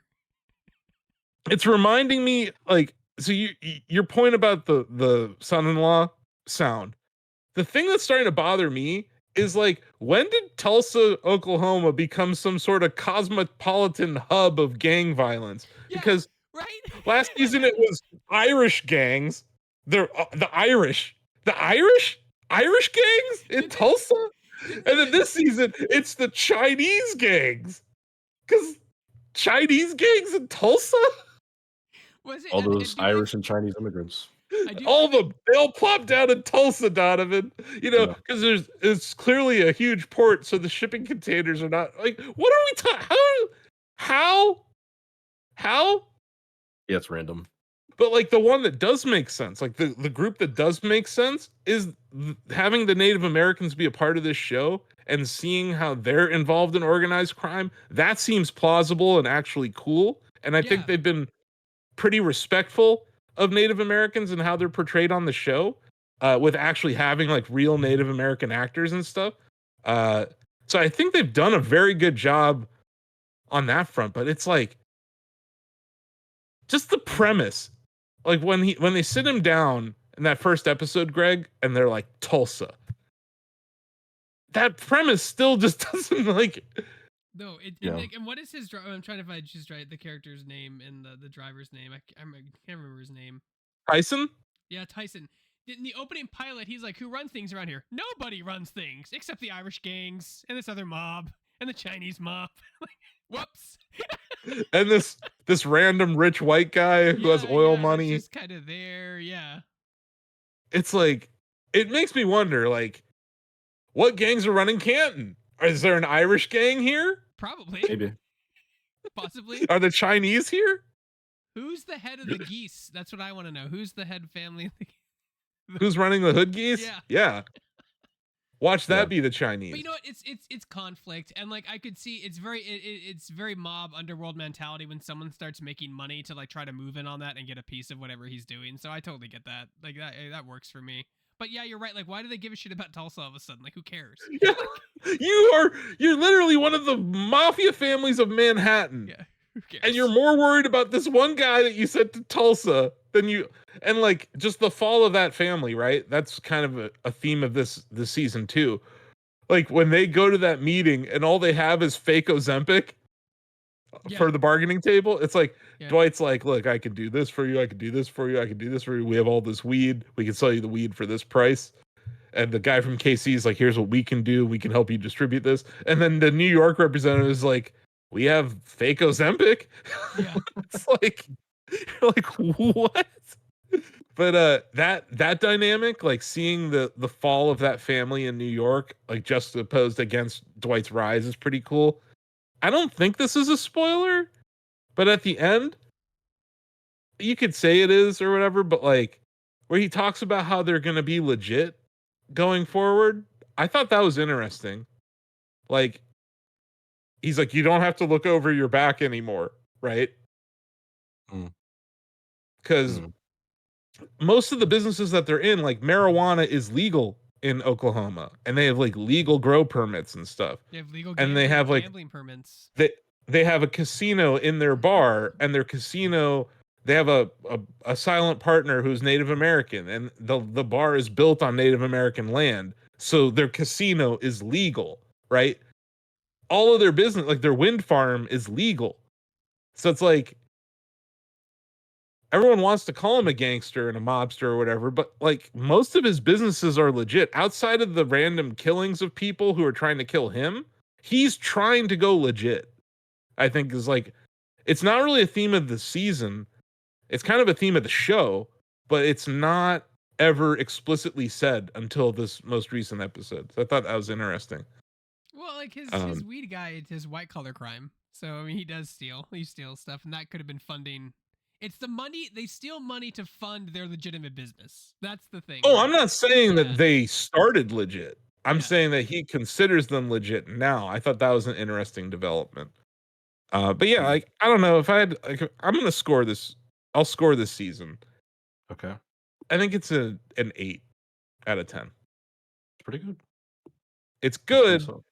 but there's some things that happen in it where you're like, nah. Oh, that and ending! yeah, The ending really got -2 points for you, didn't it? That was what it was. I hated it. It's a stupid ending. I was like, this is really fucking dumb. I was like, don't do this again. I understand, but it like Don, when you watch Doom Patrol, right? It felt like every season ended that way. Whereas like this could be the literal ending of the show, or it's just the ending of the season. And it's just, I don't know. Yeah. The only other show that this reminded me of, Greg, was fucking 24. The end of 24 Oh, seasons. I think I remember that. Do you remember like, oh, Jack got caught by the Chinese somehow. Oh, we'll have to wait a whole season to figure out what happens, you know? Like, it's always at the last episode in the last 5 minutes, something stupid happens, and it's a cliffhanger for a whole off season, It right? did feel like very old Yeah. TV when they used to do that. Like they're not, you know what I mean? Like very old television where everything was nicely done, everything was perfect. Oh, but now this random thing comes out and ruins everything. You're like, wait, what? Like a soap opera. You have a twin brother. Of course he does. Yeah. Of course he has a twin I don't brother. know. Greg, what would you score it if you were to apply a review score? I think the ending sucks, but it's still a 9. Like they've got interesting character development. If you've ever seen Oscar, have you ever seen Oscar? It's a comedy No. that was done in the late 80s with Sylvester Stallone where he plays a gangster and the entire place takes place at a house. It's based off a play. And it's his daughter wants to marry an accountant or something. And like there's a big misconception that he's here to do the books or like get them in trouble, so like, you know, shenanigans. But it's funny because he plays the same character. So which is basically a mobster in that movie too. So he's playing the same character, which is great. And he has the same mannerisms and the same thing, which is great. I mean, so if anyone has not seen that movie, you should see it. Oscar. It's a really funny, lesser known Stallone movie made in late 80s. That's true. But I give it a 9. I think it's great. I like the characters. I like the writing. I like how it's a drama. Like it's been a while since I've just seen a drama. It's very low budget, which I can appreciate too. You know, just they're here to tell a story because you're here to tell a story and you told a story, which is kind of cool. And I'm hoping to see more of the FBI because whenever he interacts with law enforcement, it's always funny. Like, never heard of. And then yeah. Oh no, he is not a rat. I love how he's like, I will never rat on people, even though he's like in a position where he could. And that's why he was so mad about after he got out after 25 years that family tried to kill him while he was in jail, even though he was keeping his mouth shut. Like I think he's a more likable person than Walter White, but he's similar in that he's a bad guy, but you find yourself rooting for him. Is he though? Like, right? He just bends the rules a lot. Is he a bad guy? Like you said, most of the killings are justified. Like it's either him or them when he does kill. You know what I mean? Like he does some like, you know, like when Armin tried to kill him, which is why he got into that mess to begin with. If he hadn't tried to kill him, he probably would have been much better off. So you know, like it's like he tried to kill him. It wasn't like it was like he shot at him. You know what I mean? Like this was not like a miss. Like it was bad. I don't know. I don't feel like. I think that's what makes him so interesting is that he lives in this world of. You're right. There's a sense of morality to everything he does, a sense of right and wrong, and also like a philosophical background. He quotes The Art of War a lot. Like he's very his he said, like very educated. That's the whole point. Is he educated himself for 25 years in jail? That was like some of the best wins don't occur in occur with no battle fought. I was like, that's I think that's his philosophy, and you see it applied throughout the show. He corrects Brody a lot because Brody's like the second most intelligent one in his group, but he corrects him once in a while, which is funny. And to Denny's point, Walter White he gets worse. You're watching a downward spiral. Whereas like Dwight almost is the opposite. You're watching like a redemption story. Yes. But there that's is this worse, scene in season 1. I can't remember her name. The girl who's like great. She's got an amazing shot. She goes off on him because she's like, "You're ruining my life. Like you've ruined my life, and I want an apology." And he apologizes to her, like at the gun range. So you're right. He has morality where Walter White's morality evaporates pretty much into probably by the end of season 2. Oh yeah, it just gets worse and worse and worse. It's a downward And then spiral. by the end of season, was it 5 or 6? Yeah, he's a bad person. Yeah, this one is Dwight's very professional. Like in all, I mean, he's just very professional. He keeps it professional. He's an industrialist. Yes. They're like, "What's an industrialist?" He's like, "That's why I'm calling myself that. No one knows." But yeah, real quick, I do want to mention the other thing I watched because I'm your comedy, sports, and music correspondent. Okay. So one thing, real quick, Snoop Dogg dropped a single today, Donovan. Okay. It's I did not know produced by Dr. Dre. So there's a single out by Snoop Dogg right now. You should go listen to it. It's how old is Snoop Dogg? He's like 80. that. I mean, it's Snoop Dogg in 2024. I mean, I'm not getting my hopes up for It's fine. It's fine. music, yeah. Gorgeous? it's fine. Is that his single? I don't know. I can't remember the name. But also, don't play it because I'm not playing it. the I'm whole- just looking it up so I know what you guys are talking about. Anyway, I did watch a documentary on Netflix called Starting 5 that I also wanted to review for you Oh guys. right, yes, the basketball, the so- NBA one. Yeah. Yeah, so this is talk about the weirdest group of executive producers ever assembled, Donovan. Mm. Peyton Manning. Yeah, because it's Omaha Productions. So right. Peyton Manning and Omaha. LeBron James and his whole Spring I Hill, forget. which is now Spring part of Hill. the Kardashians. They merged with the Kardashians production company this week, which is wild. Awesome. So congratulations to Rich Paul and all those guys. And then the Obamas. Yeah. Both Michelle and Barack I think- Obama, also I think executive producers. I think Obama has like a production deal with Netflix, like specifically. I think that him and Yeah. Netflix have like some long-term like production deal. So yeah, it's that is those a three weird- productions. Like those Yeah. three had to come together for this is very Yeah. strange. So Mhm. like, I love NFL films and like it's gone beyond Hard Knocks now, right? Like I don't know if the Ravens do one, but like the Lions do, where it's like their own Hard Knocks called like In the Den or something. I don't know what you guys do on your YouTube channel. Well, this but like, this year we're on Hard Knocks in season. The AFC. That's right. They're doing the AFC North, which That's comes out right. this week, I think. So I think it's December. I think it's Oh, December. okay. Yeah, I saw the trailer for it though. That's going to be a Yeah. shit show because talk about just a mess of a division. But so it's basically like, okay, let's follow 5 NBA players, but do it to the level of detail of an NFL films documentary. So they're following them around in their life throughout the day with their family, and they're following them when they're playing basketball and behind the scenes in the locker room and stuff. See, I'm going to throw this out there. I think this started as a LeBron James documentary, and people were like, hey, some people hate you and aren't going to watch this. So it's like, hey, I got an idea. What if we put Jason Tatum in it and Anthony Edwards in it and the Sabonis kid and who's the other guy? LeBron James. The dude like does so much good work. Have you heard of sports fans? Like, yeah, a lot of people. any massive athlete has people who hate their guts for many reasons. Yeah. But I mean, it also seemed like they were trying to get their own version of NFL's quarterback, wide receiver. Yes, wide receiver, quarterback. Yeah, it's and I think they did one for women's NCAA basketball too. It's on ESPN Plus with Caitlin Clark and Angel Reese and Cardoso, and like I think they did that. So this is definitely a genre of documentary in sports now, where instead of following a team, you're following individuals.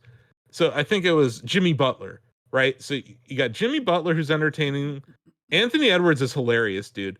That guy he's like but like watching, the thing that I realized is that LeBron James definitely had final say on some of these cuts. I don't think Anthony Edwards even looked at this thing because there are times where it makes him, I don't want to say it makes him look bad, but it makes him look oblivious at times. Because like he's a young dude. He's in his 20s or Just a whatever. different perspective on that. He doesn't know lifestyle. how to pack a bag for a road trip. Yeah. I Some saw that people clip where like his dad like packs his luggage or whatever for Yeah, him. he has Yeah. someone else do that, and then during Mhm. the season, he has a child, like a baby is born, to his. I don't think they're married. His girlfriend, who they live together and everything, and you see him become a father, and he's such an immature guy. To see him go through that is pretty interesting. Yeah. But there are times where you're like, this is like, it showcases how pampered the life of an NBA player is compared to almost any other pro athlete. These guys are all multi-millionaires, 100 millionaires, right? There's not as many players on the team, so everyone gets more focused, but also this is the best players on their teams. I guess Sabonis is actually really good, Donovan. He kind of got... This is really good. Yeah. He got snubbed for the All-Star last year. I remember that thing. Yeah. So they focused on that. I think it's important to see Part that of me side wonders too, though. Like, I mean, that's another perspective of the industry, right? And I think that's an important one. When we used to do rookie events at NFL, there would be rookies pulling up in Ferraris with like bags from Gucci and like really Rolexes because they got signed on with some like huge bonus, right? Like it's just it's that's not everyone's like that, but I think that's the point of documentary, right? To show you that there's different viewpoints. No, of Probably it. why they wanted a guy like Anthony Edwards on there, just to because show you can that- tell from watching the games that he is that type of dude. And like, but you really get to learn how obsessed with ball he is. Like, he is a baller, and all he wants to do is get better at playing basketball. Like, everything else is secondary. But then you start to see him like flip the switch when he sees his daughter. Like, he becomes a dad instantly, like forgets everything else. So I think that's actually one of the cooler stories. Jason Tatum is lame as fuck. Holy shit. Fuck that guy. Damn. Donovan, fuck that guy. Who's Jason? Damn. Which one is this in the who's People Jason? already hate Jason Tatum. He's the one on the Celtics. They're wearing green. He's corny as fuck, man. Like, People did you hate see? Jason Tatum, man. What do you do? Did you see when he won the final? How he like, was like, recreated? He recreated like Kevin Garnett's reaction and Kobe Bryant's reaction and like all this other shit. Right. Like, he's lame, dude. You know what real people do when they have these life-changing moments? They react like real humans. They don't go, oh, what did this guy that I love do?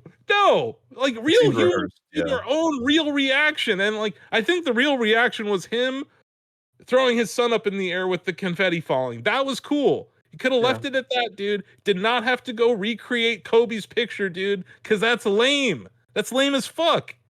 He's a lame player. Kobe was a big Jason Tatum fan, though. Him and like Devin know. Booker were the guys that he was like, Kobe would have called him if he was still alive. Kobe would have called him and said, "Stop this shit. You look lame." I never did anything like that. You know what I mean? Like, Kobe had a genuine reaction. Right. That's all that was. Mm-hmm. That was a real reaction.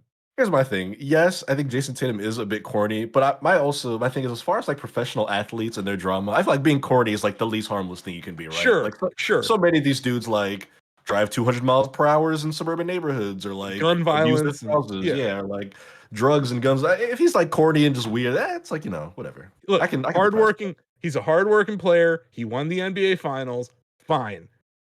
He's corny as fuck. I'm sorry. Like, it was like, okay, this is cool. I get to see Jimmy Butler behind the scenes. Jimmy Butler's a really interesting dude. Like, I find him fascinating. He's a great player. He's dedicated.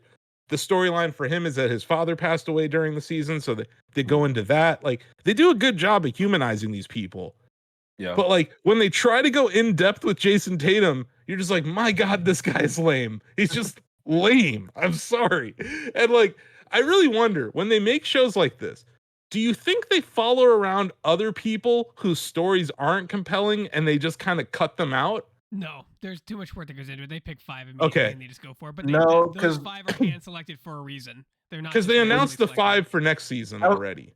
Well, when they did this one, they announced this season. I remember like when like the Shams Charania report came out about this like last year, and he was like, it's going to be Sabonis, LeBron. Like, they had the lineup set for sure.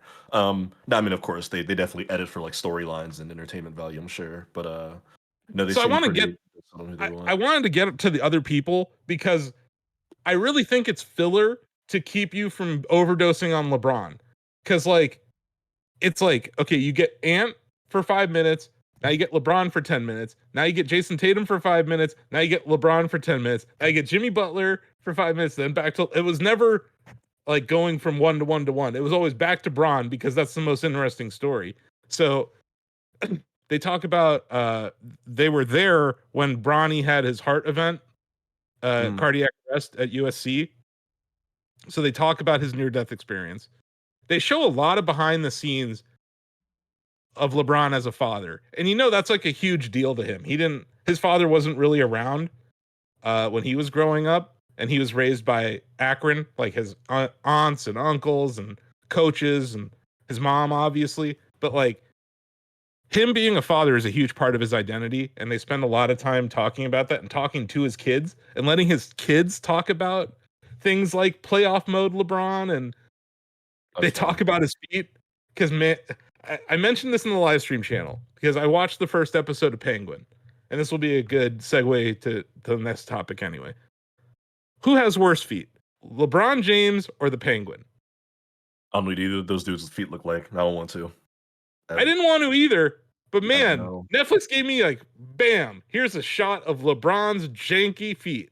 And then they go through this whole process, like, because like, I don't know, Donovan, what LeBron is doing right now is very impressive. He had 3 triple doubles in a row. He's playing. He's gonna be 40 next month. Yeah. He's playing extremely well. It's crazy. They show what he has to do behind the scenes to keep his body in condition. And it's hyperbaric chambers, it's cold tubs, it's ice after games, it's massage therapy every day. It's firing every muscle. He has to get to the training room like 2 hours before the game to fire all of his muscles so that he doesn't tear something or cramp up or whatever. How old is he? He's going to be 40 in December. Oh, no, he's 39. Done. He should be done. Yeah, he's gonna hurt himself. He needs to stop. No, that's my point. Is that he's not hurting himself too bad because he spends the time on his body. And it's similar to the TB12 era, right? Where like, how the hell is Tom Brady still playing at age 40, whatever the hell he was? But obviously, like, he was not the athlete that LeBron James was.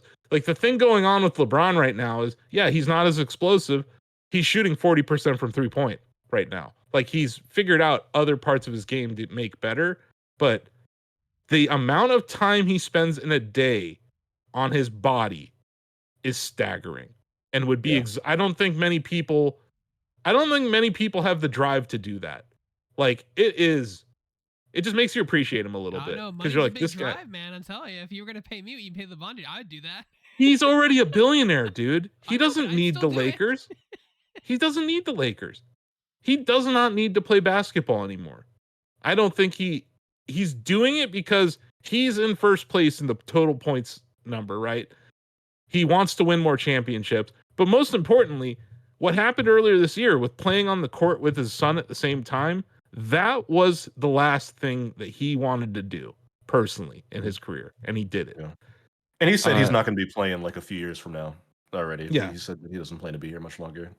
So I don't think he will either, because like you watch what he has to do to get to this, and it's like, man, that's rough.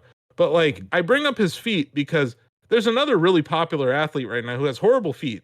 Deion Sanders, the coach of the Colorado Buffalo, he's had toes amputated and stuff. But like people don't realize the long-term effects of being a pro athlete, especially these pinnacle of their sport athletes. The long-term effects are very, very brutal on your body. And I think they did a good job of showing that with LeBron in this documentary. And even like Ant, he got injured at one point. So they show you like the rehab, the amount of work they have to do rehabbing themselves. So it's interesting because it's like, on the one hand, it shows you how pampered and rich they are. And on the other hand, they show you, oh, this is the work that they're doing, you know? So I thought it's good. Sabonis's wife is super annoying. Let's throw that out there. She's a Laker girl, and I really didn't know that. That's fine. Yeah, and it's just, oof. It's not Brittany Mahomes level of bad. I don't know if you watched. No. Did you watch Quarterback? I did not know, but I still know that Brittany Mahomes is annoying without she's featured in that heavily, and yeah, that was a negative for me. But yeah, I would say like the first 3 episodes, you're like, this is weird. Because you're like, why are they showing me this? Oh yeah, I didn't want to put one more note. So there's some journalists featured in this documentary, Donovan. It's Okay. Ramona Shelburne, Bill Simmons, Okay. and God, what's her name? She's like a part owner of the Atlanta Dream, but she's also a journalist, I guess. I can't remember her name.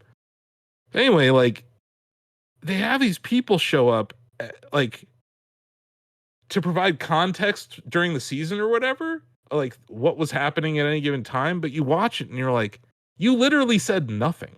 Like it wasn't. It felt like they were being handed a script. Mm. So like, here's what we need you to say because LeBron doesn't want to say this or someone else doesn't want to say this to move the story forward. So you're going to say it.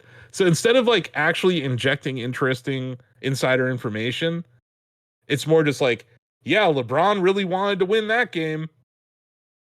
I'm like, you did not need to be in this documentary. Like, if that's all you're going to add, yeah, this guy who's super motivated, yeah, he was really motivated. Oh, okay. Thanks, guys. That was worthless. So, like, Yeah. it felt, that's where I felt like, oh, this is the hand of LeBron hovering over everyone who was involved in this. Like, Also, probably guaranteed the production companies trying to just make it feel more like a documentary where they're like, all right, we need to, just the documentary checklist, right? You got to pull in the non-players to talk about the sport or whatever. I thought they were contribute. largely a waste of time. Although, like, Ramona Shelburne said some interesting things because she's actually a reporter. Yep. But yeah, yeah, LeBron still is very good, is the point. But yeah, starting 5, I don't think it started as a basketball documentary. I think it started as a LeBron documentary, and they're like, you know what, we should make this about more than us.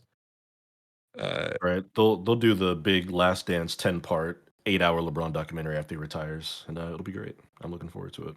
Yeah, and they've had a camera on him forever, so they're gonna have a lot. They'll have a lot of content for that. I believe next season they have James Harden and Kevin Durant. Okay. And so that means they're following them now. That's being recorded right now. Yeah. Mm-hmm. Okay. But like, I don't know, man. Have you heard about James Harden's personal exploits? I have. I'm aware of what he gets into in his Let's just say I'm more interested in that season than this one. Because like this season was a lot of dudes who are family men, right? Like LeBron, family. Jason Tatum has a son, and his mom, and his dad or whatever. And then like Jimmy Butler has his family. Like Sabonis has his family, and he's a second generation NBA player. So Arvydas Sabonis is featured in it too. His dad. Mm-hmm. Yeah. Who else was there? Jimmy, Tatum, Ant had a family. Yeah. So it's like everyone had a family this season. And I'm like, basketball players are notorious for being some of the biggest, let's just say they have fun on the road. Infidelity is the word. I'm not saying infidelity because James Harden's not married. Oh, he's not married. True. Kevin Durant's not married. They can do whatever the hell they want. So like, do whatever you want. Sure. No, not even open marriage. I'm not talking Will Smith. I'm not talking about entanglements or anything. I'm saying like, there's just some wild shit that James Harden has done. And I'm like, if they capture that on film, it's going to be must-see TV. If it's, I don't know, maybe he's not gonna, there's no way he's going to let himself be represented like that on TV. First of all, you Dude, can't do anything illegal because... do you remember when he was trying to get traded from the Rockets? I do, yeah. And then he just went to Vegas. Yeah. He went like straight to Las Vegas and was just getting wasted at the club, and all those videos were going everywhere. So like, yeah. I think you overestimate how little of a fuck James Harden gives. What team is he on? Is he on the Clippers? He's on the Clippers, yeah. Yeah, so that'll be interesting. I think they have 2 players on the Clippers or something. I can't remember who else got included, but yeah, I don't know. I think if you like basketball, starting 5 is worth watching. If you don't, it's not. And I don't always say that about documentaries. Like sometimes, like someone who doesn't have any knowledge of basketball, I think you could watch The Last Dance and still enjoy it. Yeah, I don't think that's the case for this. Okay. Yeah. And also, like, this whole like we're doing documentaries of something that just happened last year, that still hits a little weird because you already know what happens. Like that. Yeah. I felt that way, and obviously it's gonna be true of any documentary, but like it's so fresh in your memory that it's like I said this about wide receiver, I think, where I was like, I already know how this ends for the Lions, and I don't like it. Uh, More it's so like about just giving fans the behind the scenes look, right? Like here's the stuff you didn't see on TV. You know, everything happening off the court or the field. which, if there were anyone else who won the NBA Finals this year, it would have been interesting. Like if Ant Edwards won the Finals, that would have been an interesting end to this. But instead, you get Jason Tatum. It's just like, my God, wet fart ending. The last 2 episodes of this are painful, but mainly because I hate the Celtics. Fair. That's understandable. They're one of the most hated professional sports teams, so I'm not going to fault you there. Yeah. So we've got, and he's okay. corny as Mhm. fuck. But anyway, I did watch the first episode of Penguin, and I really liked it. There you go. We're going to transition into. We got 2 more key reviews we need to get through here. Yeah, go for it. Half hour. We're going to talk about the Penguin. I think Denny's still chilling in the chat. He's supposed to be jumping in here with his steel chair. Because that show just wrapped up. I believe it was 8-episode run. I watched all of it. I was a bit late getting to the finale, but boy, that is a phenomenal TV show. The Penguin, which is, should mention, is a spinoff of The Batman, the Matt Reeves, Robert Pattinson Batman movie from 2022, which is also excellent and phenomenal. And the show follows the Penguin. He was introduced in that movie. Oswald Cobblepot, as his name, and it's essentially just his life on the street as like a shitty mobster, no morals having human being. I thought his name was Cobb. It's like a nickname because it's like short for Cobblepot because it's they call him like Oz. Is yeah. They did rename him in the show. The Cobb. They actually changed the name on purpose. I don't think it's Cobblepot, Donovan. It's just they literally renamed the character. But they got asked about that before the show dropped. He's still Oswald though, right? Because Sophia calls him Oz in the show. Yeah, he's still Oswald. They just changed his last name because they said that the Cobblepot part wasn't as realistic for the tone of the show. They said. Yeah, it's Oswald Cobb is his name in this show. I see. Yes, but it's like it's a great like street level, like gritty. I guess just Gotham City show, right? Like it was something that the Batman did really well was like kind of taking Batman down to that like, you know, the alleyway, grimy street level of Gotham City, and Penguin just drives that forward, right? Because obviously you've got the Falcones, you got the Maronis, like the major crime families, and the show is just about him like in the middle trying to play both of them because the Penguin does not have any sort of loyalty or really any morals whatsoever. And it's kind of him butting heads with Sophia Falcone throughout the show, who's played very well by Kristen Milioti. She is excellent in that. Awesome in this show. She is really good in this show. That's the girl from Palm Springs. She's a comedian. Yep. Usually she's a comedic actor. She's very funny in Palm Springs, and she is not funny in this show. She's a very serious character. I'm about to say, excellent job though. She's great, yeah. And she's a tour de force in this show for sure. Yes, she's. I mean, I would argue like the first like half of the season is her show. You know, those first like 4 episodes, she is really the driving force behind it. Something I appreciate like larger scale about this show is that they keep Penguin like a shitty villain throughout the whole show. Whenever you get like these spin-offs that focus on a villain, there's always some sort of like redemption arc, or they try to make them like a morally gray character or give them redeeming qualities. And that's just not really the case here. Like Penguin has his moments where he'll like there's a specific scene where he takes this one dude under his wing off the street, and he's kind of like his accomplice. There's like a scene in one episode where he like snaps at a waiter for like talking over the dude when he's stuttering, right? And he has like moments of that where he's like, he has like these social, you know, like he knows how to act accordingly. He knows how to be like a functioning member of society, but he just doesn't care. And he's just so happy and satisfied being the biggest piece of shit and fucking over everybody. Yeah, he's a sociopath. He's crazy. It's like the shit that he does in the show is so depraved. But like you guys mentioned with Tulsa King, where it's just like just the outbursts of violence where like a character will like say something and disagree with somebody and they just get shot in the head and you're just like, whoa, okay. Or people just get fired on in the middle of a conversation, or a room of people will just get killed that you thought were important, but I guess not really. It just keeps you on your toes in a really cool way. The first episode where he like that kid, like I thought that kid was so dead. I was like, this kid's dead. This kid's super dead. I'm like, this kid is super dead. And he ends up becoming a character. I was like, huh? Like that was the one time where Penguin like wasn't a psychopath or a sociopath, but yeah, other than that, really good violence. And just the I didn't watch the Batman. Should I watch the Batman? Oh man, the You didn't Batman. watch the Batman. I think- You it's- watched the show. I think- liked it. Yeah. Daddy, you'd I'm like- weird, man. Yes, you should definitely watch the Batman. Was there think some it was- sort of yes. flood? Was there some sort of flood? I don't know. Yes, Was there some kind There of was, flood? yes. Yes. there was a flood. Wow, there's so much water going You know, it was just there was an entire villain in the film It was only that leads to the events of I think the you would like show. the But Batman. I think you would enjoy the Batman. It's the least like it's not like stereotypically comic booky. I guess you'd say it's more like detective Batman. It's got a lot of great. more. it's it's got definitely more they vibes. definitely went for like 7 David Fincher vibes with the Batman. It's like Okay. Yeah. it's a more crime thriller type of deal. It's not. It's got Okay.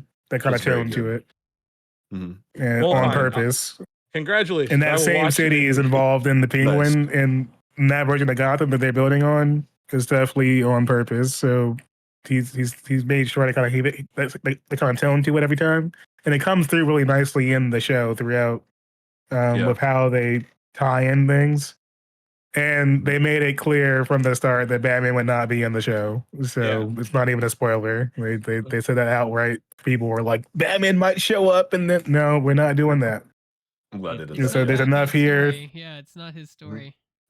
And you don't miss him. I wasn't watching this like That's what waiting. I'm I was saying. like, it's sometimes you watch those spin-offs and you're like, okay, man, when's the goddamn cameo? Because nothing else interesting is happening. I was never like waiting for Batman to like jump through a window or anything. Because No. what's happening is already very compelling and Because the interesting. city itself, like Gotham, is living and breathing in the show, and that translates from the film in a way that Mhm. I felt like was really well done because they respected like the city itself being its own character, Mhm. both in like and building up on the history of it too, which is nice because there are flashbacks throughout the season, to a young Oswald and such, and some of the Yeah. other characters, and the way that that's used is really well done too.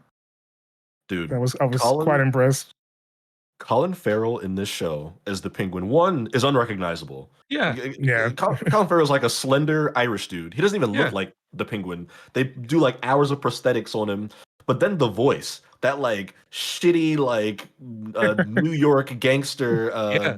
or like New Jersey scumbag Yeah. voice that he does. There was a video like of him on set like thanking the cast and crew, and he's like talking in his like natural Irish accent, and it was the most unsettling video because in the show it's like again Penguin just sounds like the biggest like scumbag you've ever met. Like even like the walk and the mannerisms and the way he like Nailed it. yeah, it is Yeah, it was really well done a between crazy each end. performance. Yeah, Uh, it's remarkable. Yeah, both he and Sophia, like excellent work by both the Mhm. actors there. And Yeah. the makeup department, I was watching it and I'm like, that's Colin Farrell? I would never Like, know. Yeah, Yeah. if you did not tell me, if I didn't watch the credits, I would have no idea who that guy was. And that's Yeah. really, that's an amazing job by their makeup and and that's the prosthetics thing, department. also, is that he committed to that for the film, for the show. Mhm. Yeah. Like he's got several scenes in the movie as well. So like okay. getting all that down and like the accent and everything else for that Yeah. role, and you're not even like quote unquote main villain in the movie. Mhm. Like that's the kind of commitment that they had with like the project overall. To even like get to that point and then say, hey, we're gonna give this a full on show, limited series on HBO, and commit to it, and they knock it out of the park. Like this is Emmy quality stuff out here. Like I'd be very surprised if they don't take home some awards for this one for sure. Yeah. Which is They can we probably take a moment to just be happy that Warner Brothers did not fuck this up? like they screw up man. everything good. They do, but it goes to show like what can happen when you take an IP and just put it in the hands of talented filmmakers and creators, right? Like there's no like magic behind the scenes of like why this show was good. It was like Matt Reeves executive produced it. He wrote and directed the Batman. Clearly knows or has an eye and a hand for this universe. They found the right directors and writers, and they made a great show. Like the Penguin could have so easily been like a shitty CW show in like 2014 that everybody hated and no one remembered. But now, like people are comparing it to just like all the beloved like mob shows like The Sopranos and whatnot because there's such a clear care and attention to like detail and quality in every episode. Doesn't overstay its welcome.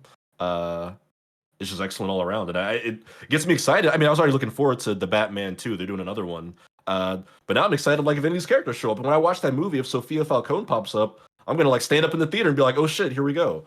Or the next time Penguin pops up, Definitely adding to the branding and, Yeah. and the strength of said branding, considering that James Gunn has already mentioned that this is going to be its own separate thing. Mhm. With the trilogy that they're building on with the Batman, it's not going to be tied to a cinematic universe or any of that kind of stuff in comparison, because he's still got plans for the Brave and the Bold, which is that'll be that its own comic whole run thing. with the Sure. Robin and such. But yeah, I mean, I really also enjoy the fact that they had tons of talent on the writing end, but the showrunner did an amazing job of keeping the show on track too. They had plenty of female writers. I think it was really important for like the way that they make Sophia just a epic character.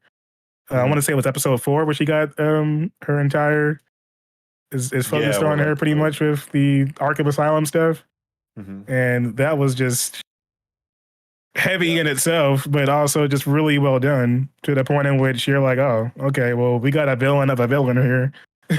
Like, that was really cool to kind of see, and the behind the scenes stuff for each episode was really interesting too, which I thought was obviously HBO.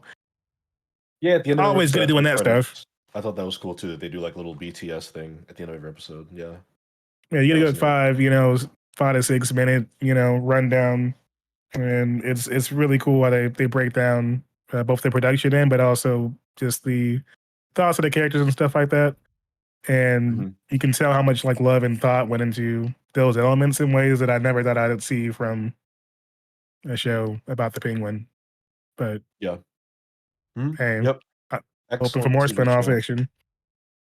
Say, yeah, I'm looking forward to seeing what they do with that universe next. But it is an excellent show. I would recommend it to anyone who's remotely interested in it.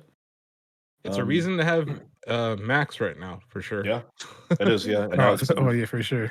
Season's done, so you can binge it as well if you're on like a. Yeah, you can catch the Batman over there too, probably at this point. Yeah, I'm guessing it's probably on the same app. So yeah, I'll watch it. How long is it? Is it like a 3-hour movie? Or the Batman is long. It is 3 hours. Yes, it's a long movie. Yeah, that last act is definitely a bit dragging. I'm not gonna lie. Treat it like a show. You could watch it like 3 parts.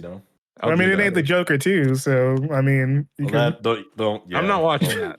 Don't watch that. Yes, I'm not watching Joker 2. I watched exactly. Yeah. So I can't keep track of all these Batman spinoffs, but that's cool. Yeah, I've only watched one episode of Penguin, so I guess I'll go watch the Batman and then come back. But yeah, I think even with I can just tell you, without watching the Batman, this is still an excellent introduction to an origin story. Like it's I didn't need any context. I didn't I'm sure it helps with context because, like I said, I didn't know what caused the flood. I just know there was a flood. But that's the only thing. What is this movie? What an interesting movie. Yeah, no, I know Batman well. I just really like how the city is grounded and it feels like it's its own thing in comparison to me watching other Batman films and being like, it's Chicago. And that was pretty much it.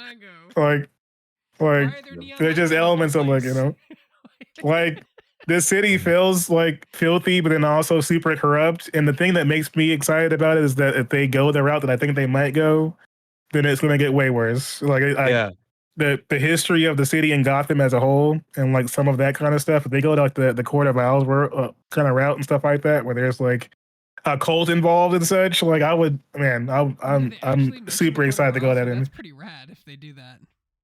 The show. I'm saying, man, we haven't even seen the Harvey Dents and such. It's just mixtures of all that in there. Two-Face and Penguin end up controlling most of the gangs and Gotham eventually after the Maronis and the Falcones fall down. It gets really wild. It's just weird to me that they didn't the writer probably didn't like the name and just wanted to change it. Because if you know anything about Batman, some of his stuff is really weird and you think Cobblepots where you draw the line. Okay, no one tell me about Scarface or Clayface. No one tell me about those characters. Careful.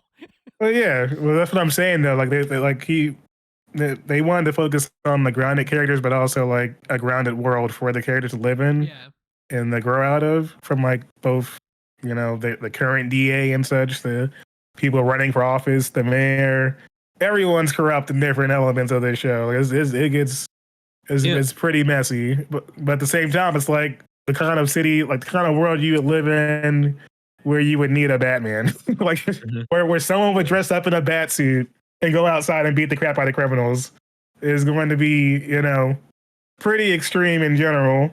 And I feel like this makes it seem like even Oswald sees that guy as crazy, like, and they just like, and that's something you see more on the film end, but it's just like, people aren't seeing the Batman as some savior, like some hero. They're like, there's some guy going outside and beating the shit out of people, in the dark at night. Your point about the environment, though, Denny, like Gotham, like the thing that they do really well, and I think in good Batman entertainment series or whatever, is like this contrast of light and dark.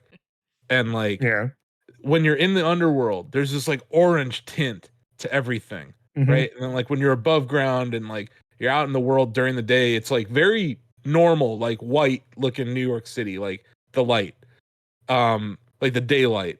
And then like these night scenes that are like dark blue and purples and stuff. Like the lighting in this show really like enhances that vibe of Gotham that you're talking about, where like you can tell by what color the lights are in what part of town you're in, but also like, I don't know, when you fly over cities, you can tell like some cities are orange and some cities are white based on their lights. And I think the orange cities tend to be older and grimier, like Cleveland or whatever. So I think like just something I noticed just even in the first episode is the contrast of light and dark. That's just very noticeable. Yeah, the cinematography is great. And it's also like the way you see like him navigate too was pretty awesome too. Like the way that you see him like navigate those scenes. Yep. With, going from the club scenes to like, him being in office with people that clearly have a lot more power involved. And I know that Colin even said himself that like there's scenes where like obviously he has a limp.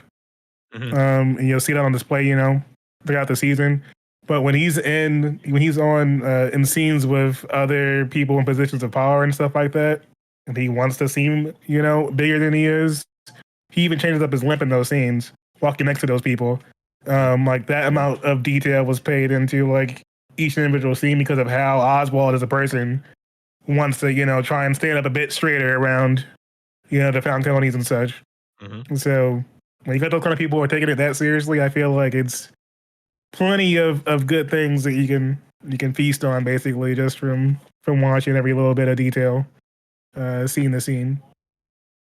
Yeah, it is an excellent TV show. Villain too, like just not like he was great in Batman Returns, but he was a very specific version of Batman Returns. Like that's really the only representation we've really seen of him that's been mainstream. Like it's nice to see a villain kind of get that limelight and be able to like show his story, like to Asaf's credit, his origin story.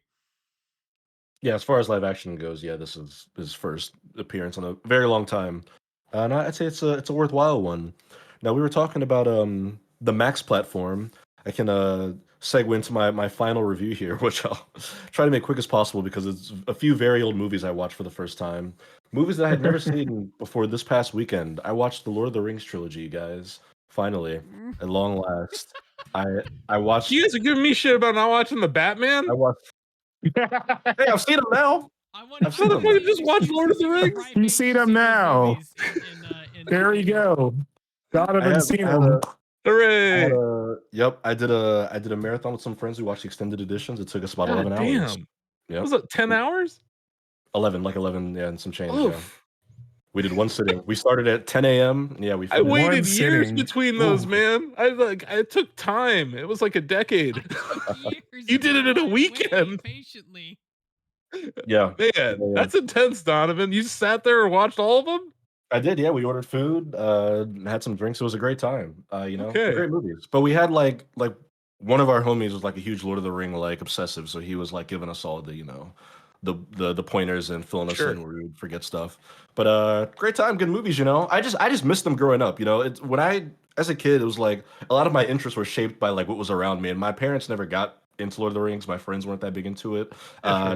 obviously Harry Potter was huge. That was like the fantasy IP when I was growing up. We all read and watched that. Mm. I remember Lord of the Rings was a thing, and then by the time I got to high school, when I was like kind of seeking things I hadn't seen, that was when the Hobbit movies were coming out, and people hated them. People were like, "These suck." So there was no excitement or interest in me. Like it never felt like, oh, I need to jump in and watch. Did you have Lord to of the Rings read The now. Hobbit in school?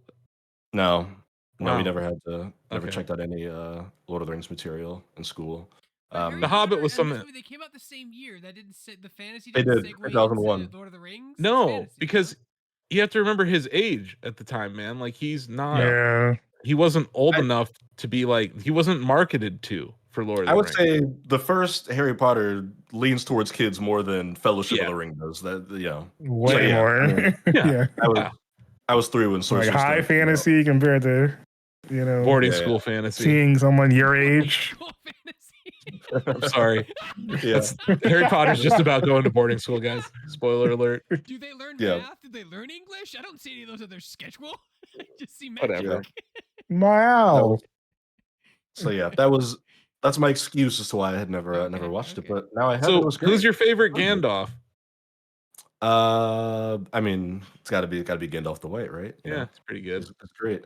Yeah, we were so sad when he died, but I had a feeling he was gonna come back. So I was like, I don't think this guy's only in one of these movies. It was funny seeing where all the memes and gifs come from. I got to Precious. You yeah, get to see the Gollum Precious. finally. Did it make you want to go play the hit video game Gollum? It didn't. No, I can't say it did. Oh. No. I will say though, there have been some great Lord of the Rings games. I mean, I love like Yeah. the Shadow of War, Shadow of Mordor. Yeah, they game. have some good Yeah. runs. Really good too. That was on PlayStation. Two Towers too. game. That was I remember good. I had that on PS2. Yeah. I know what the hell was going on, but I had the video Mhm. game. Yeah. So it was a great time. I think that walking away, my favorite characters were I'd say Sam. Sam was Mhm. probably my number one. And then I think Aragorn's probably up there too. They're Yeah. both Rudy's pretty the cool. best. Rudy, you always want to have a Rudy when you go on an adventure. I like Squires. Yes, we watched the extended versions of these movies. Very goddamn long. The extended version of the last one was 4 hours and 20 minutes. No, that can't. I'm good. Yes, That's just good. 4 hours and 20 minutes. I'm happy for you, but I'm not doing that. It was Jesus. crazy. A few months ago, Nicole and I. You're telling me the Batman's 3 hours, man? Ugh. If you It cut is. out all the I'll let you know. post-production scenes, it's I'll let really you good know when I movie, though. finish it in 2025. Look, watch the first hour of that movie, and I bet you'll be in. You might not watch it all in one sitting, but you're gonna be like, okay. The intro to that movie is pretty strong, man. It's so It's good. up there. It's a good one. It's some solid stuff. I like that. Like it feels like a mystery too. So like you get that. We did get the But potatoes. what's your favorite one though, Donovan? Like Yeah, what's your which out favorite of the movie? three? Which one? I mean, it's got to be Return of the King is the most satisfying. Although I do like Fellowship. I think Two Towers is probably my least favorite. Because I mean, it's always middle movie syndrome, right? But like, Yeah. Fellowship is such a good introduction to that world. I never knew, from the outside looking in, I never knew that the Lord of the Rings trilogy was all like one cohesive journey. Yeah. I assumed it was like any other franchise where it's like mission accomplished, the new mission, but it's like Freshman year, one. sophomore year, junior year. Yeah, yeah. Yeah, right. Yeah. That's what I was expecting, and I realized like, oh, it was kind of cool that it is kind of just really one It's like one 12 mission. hour, Yeah. one long ass year spanning journey. Evil has been defeated. Exactly. Yeah. But It's a Return of the basic King, premise, I mean, but it is a complicated story. yeah. I mean, great moments that pull on your heartstrings. I mean, Does it hold up well? Like when you watch it in Oh, yeah. 2024? Like you're like, this still looks good? I thought it held up incredibly well. Yeah, it's not Yeah. super. I mean, once you get to some of the battles, are a little CG crazy. But other than that, it's like, I mean, when they're just like fighting with swords and stuff, it looks great. But yeah, I mean, Return of the King's got the most like iconic moments. I mean, there was like 10 or 11 of us watching this movie, and at the end when we get to like the "My friends, you bow to no one," I mean, we like cheered in the living room watching. Yeah. Such a great like resolution. It's Yeah. definitely a movie that ends like 8 times, maybe because we were watching the extended version. But we thought the movie was ending, and then we like hit the button on the TV, and there's like 40 minutes left, and we're like, all right, There's a lot of keep stuff going. they need to wrap up that happened about a lot of characters' journeys. Yeah. It's hard. That's rough to Yeah. do. Yeah, It's yeah. not as easy as just showing Yub Nub, It's calling even it a longer day. in the Yeah. books, Donovan. Like the ending goes on even longer because there's a lot more stuff that they have to deal with Yeah. that they don't show in Return of the King. Oof. It goes on Yeah, even yeah. longer. Yeah. But yeah, I love seeing some of the actors, like obviously Magneto playing Gandalf. There we had a Donovan's doing it too. I do it too with Count Fassbender. I'm like Magneto. yeah, and then I forget the name of the actor. Or Ian McKellen, yes. You know, Yeah, the goat. And then the gentleman who played Saruman. He died a few years ago, but he was also Count Dooku in Star Wars. Chris. Yeah, yeah. actor. I forget his Chris something, right? It is Christopher something, I believe, but he was also great. Great. that's seeing him. Christopher Lloyd, I think. No, not Lloyd. It's Not Christopher not Chris No. Lloyd. Christopher Lee. Lee. Yeah. Lee. There Yeah, you go. close Yeah, enough. he's great. Fresh, smooth face Orlando Bloom kept scaring me. That felt uncanny. Dude, I'm so used he to. was like a sex icon. Like when these movies came out, like he was everywhere. I mean, like he was, yeah. In Pirates of the Caribbean, Yeah, I mean, he's got like the scruff and all that. I get it, but it was weird seeing him as like the smooth face, like elf. I sold so many standees of him to teenage girls when I worked at the VHS store. Like that, he would just fly off the shelf. VHS store. Yeah. There you go. You see that wig? I mean, Was it man, the 1980s? What the hell? I hear it now. We Just carried VHS and DVD. We had more DVDs, but we carried VHS. Okay. It's like Was it a $4 family store. video? For Your Entertainment, FYE. Oh, I remember that place. we have FYE. They had Our music FYE 's there too. They sold Yeah. CDs and tapes. They did. Yeah, Our yeah. FYE is still in Yeah, business. Games too. We sold everything basically. That used to be Camelot music. Mm. Oh wow. No one remembers No, Camelot no. I music. remember Yeah, that was Your it. House. The I remember crickets that on that story. one. That's over everyone's head. I'm the oldest one here. Anyway, Yeah. there used to be music stores, Donovan.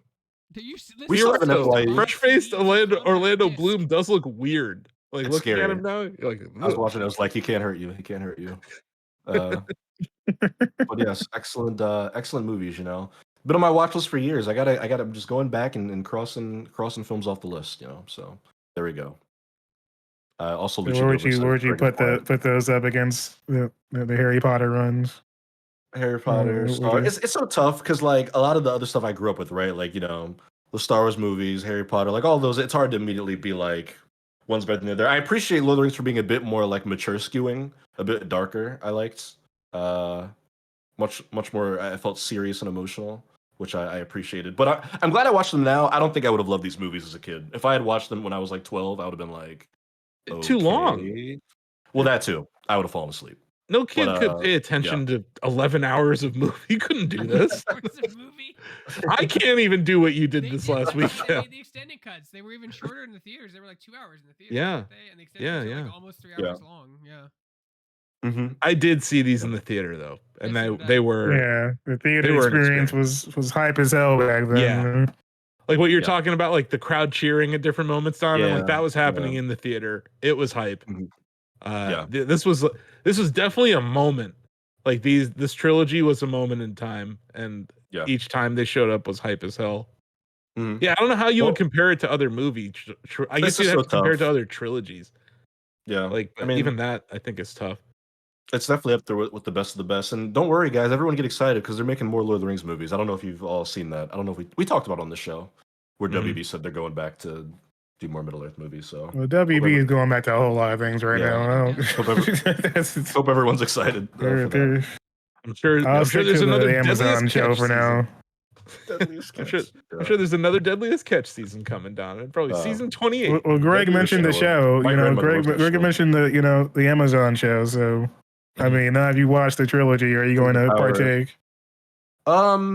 Maybe I'll check it out. I've heard mixed things about it because I think Greg liked it, but then my other buddy who's a Lord of the Rings head said he hated it. So Well, we'll if see. If you're a big fan of the books, you'll hate it because it doesn't follow. He didn't read the books.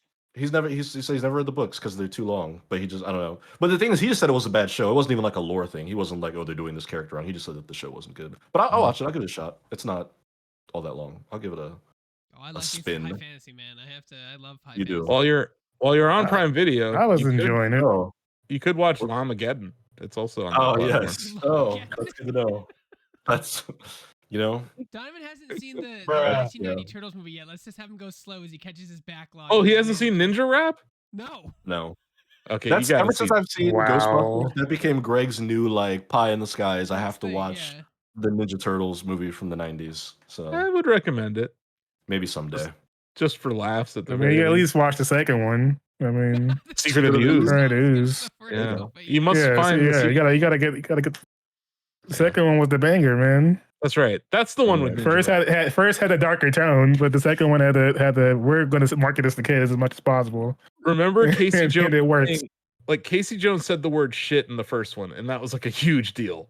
I was like, oh my god, Casey Jones cursed. Right. And then the second Yep. one had Vanilla Ice rapping about ninjas. Oof. Yeah. Yikes. Things take a turn, Don. Yikes. and we don't talk about the third movie. No. The What third movie? Yeah, thank you. Yeah, exactly. Yeah. Donovan, have you Well, seen the RoboCop films? I've not seen RoboCop now. my God. Man, You should watch those. man. One, two, first one's No. good. So good. The first one's great. The second one Yeah. is the third one is hilarious. The third Like, one's so bad. It's an accidental comedy. No. The jetpack one, it's so bad. It's an accidental comedy. No. Oh, God. I'm telling you. I'm sure I'd like RoboCop. TJ says he likes the current Turtles Batman crossover they're doing. I heard that was good, actually. Yeah. That He was says good. he Oh loves yeah, no, I heard good things about that too. Yeah. Nice. They've crossed over with just about everything at this point. That's cool though. Freddie That sounds like Williams you had a did fun that. weekend with the Lord of the Rings. It was awesome. It was great. We've been meaning to do it for a long time.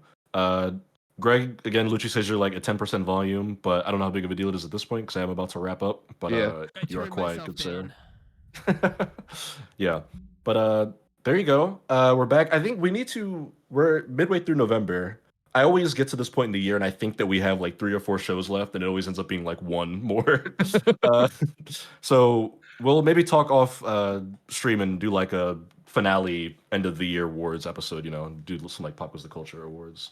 Maybe we can squeeze in like one big little stream before we close down for the holidays. Because once we get to the December stride, this show's flying off the calendar. So we'll do something to wrap everything up here. Maybe there's like a late that sounds fun. December.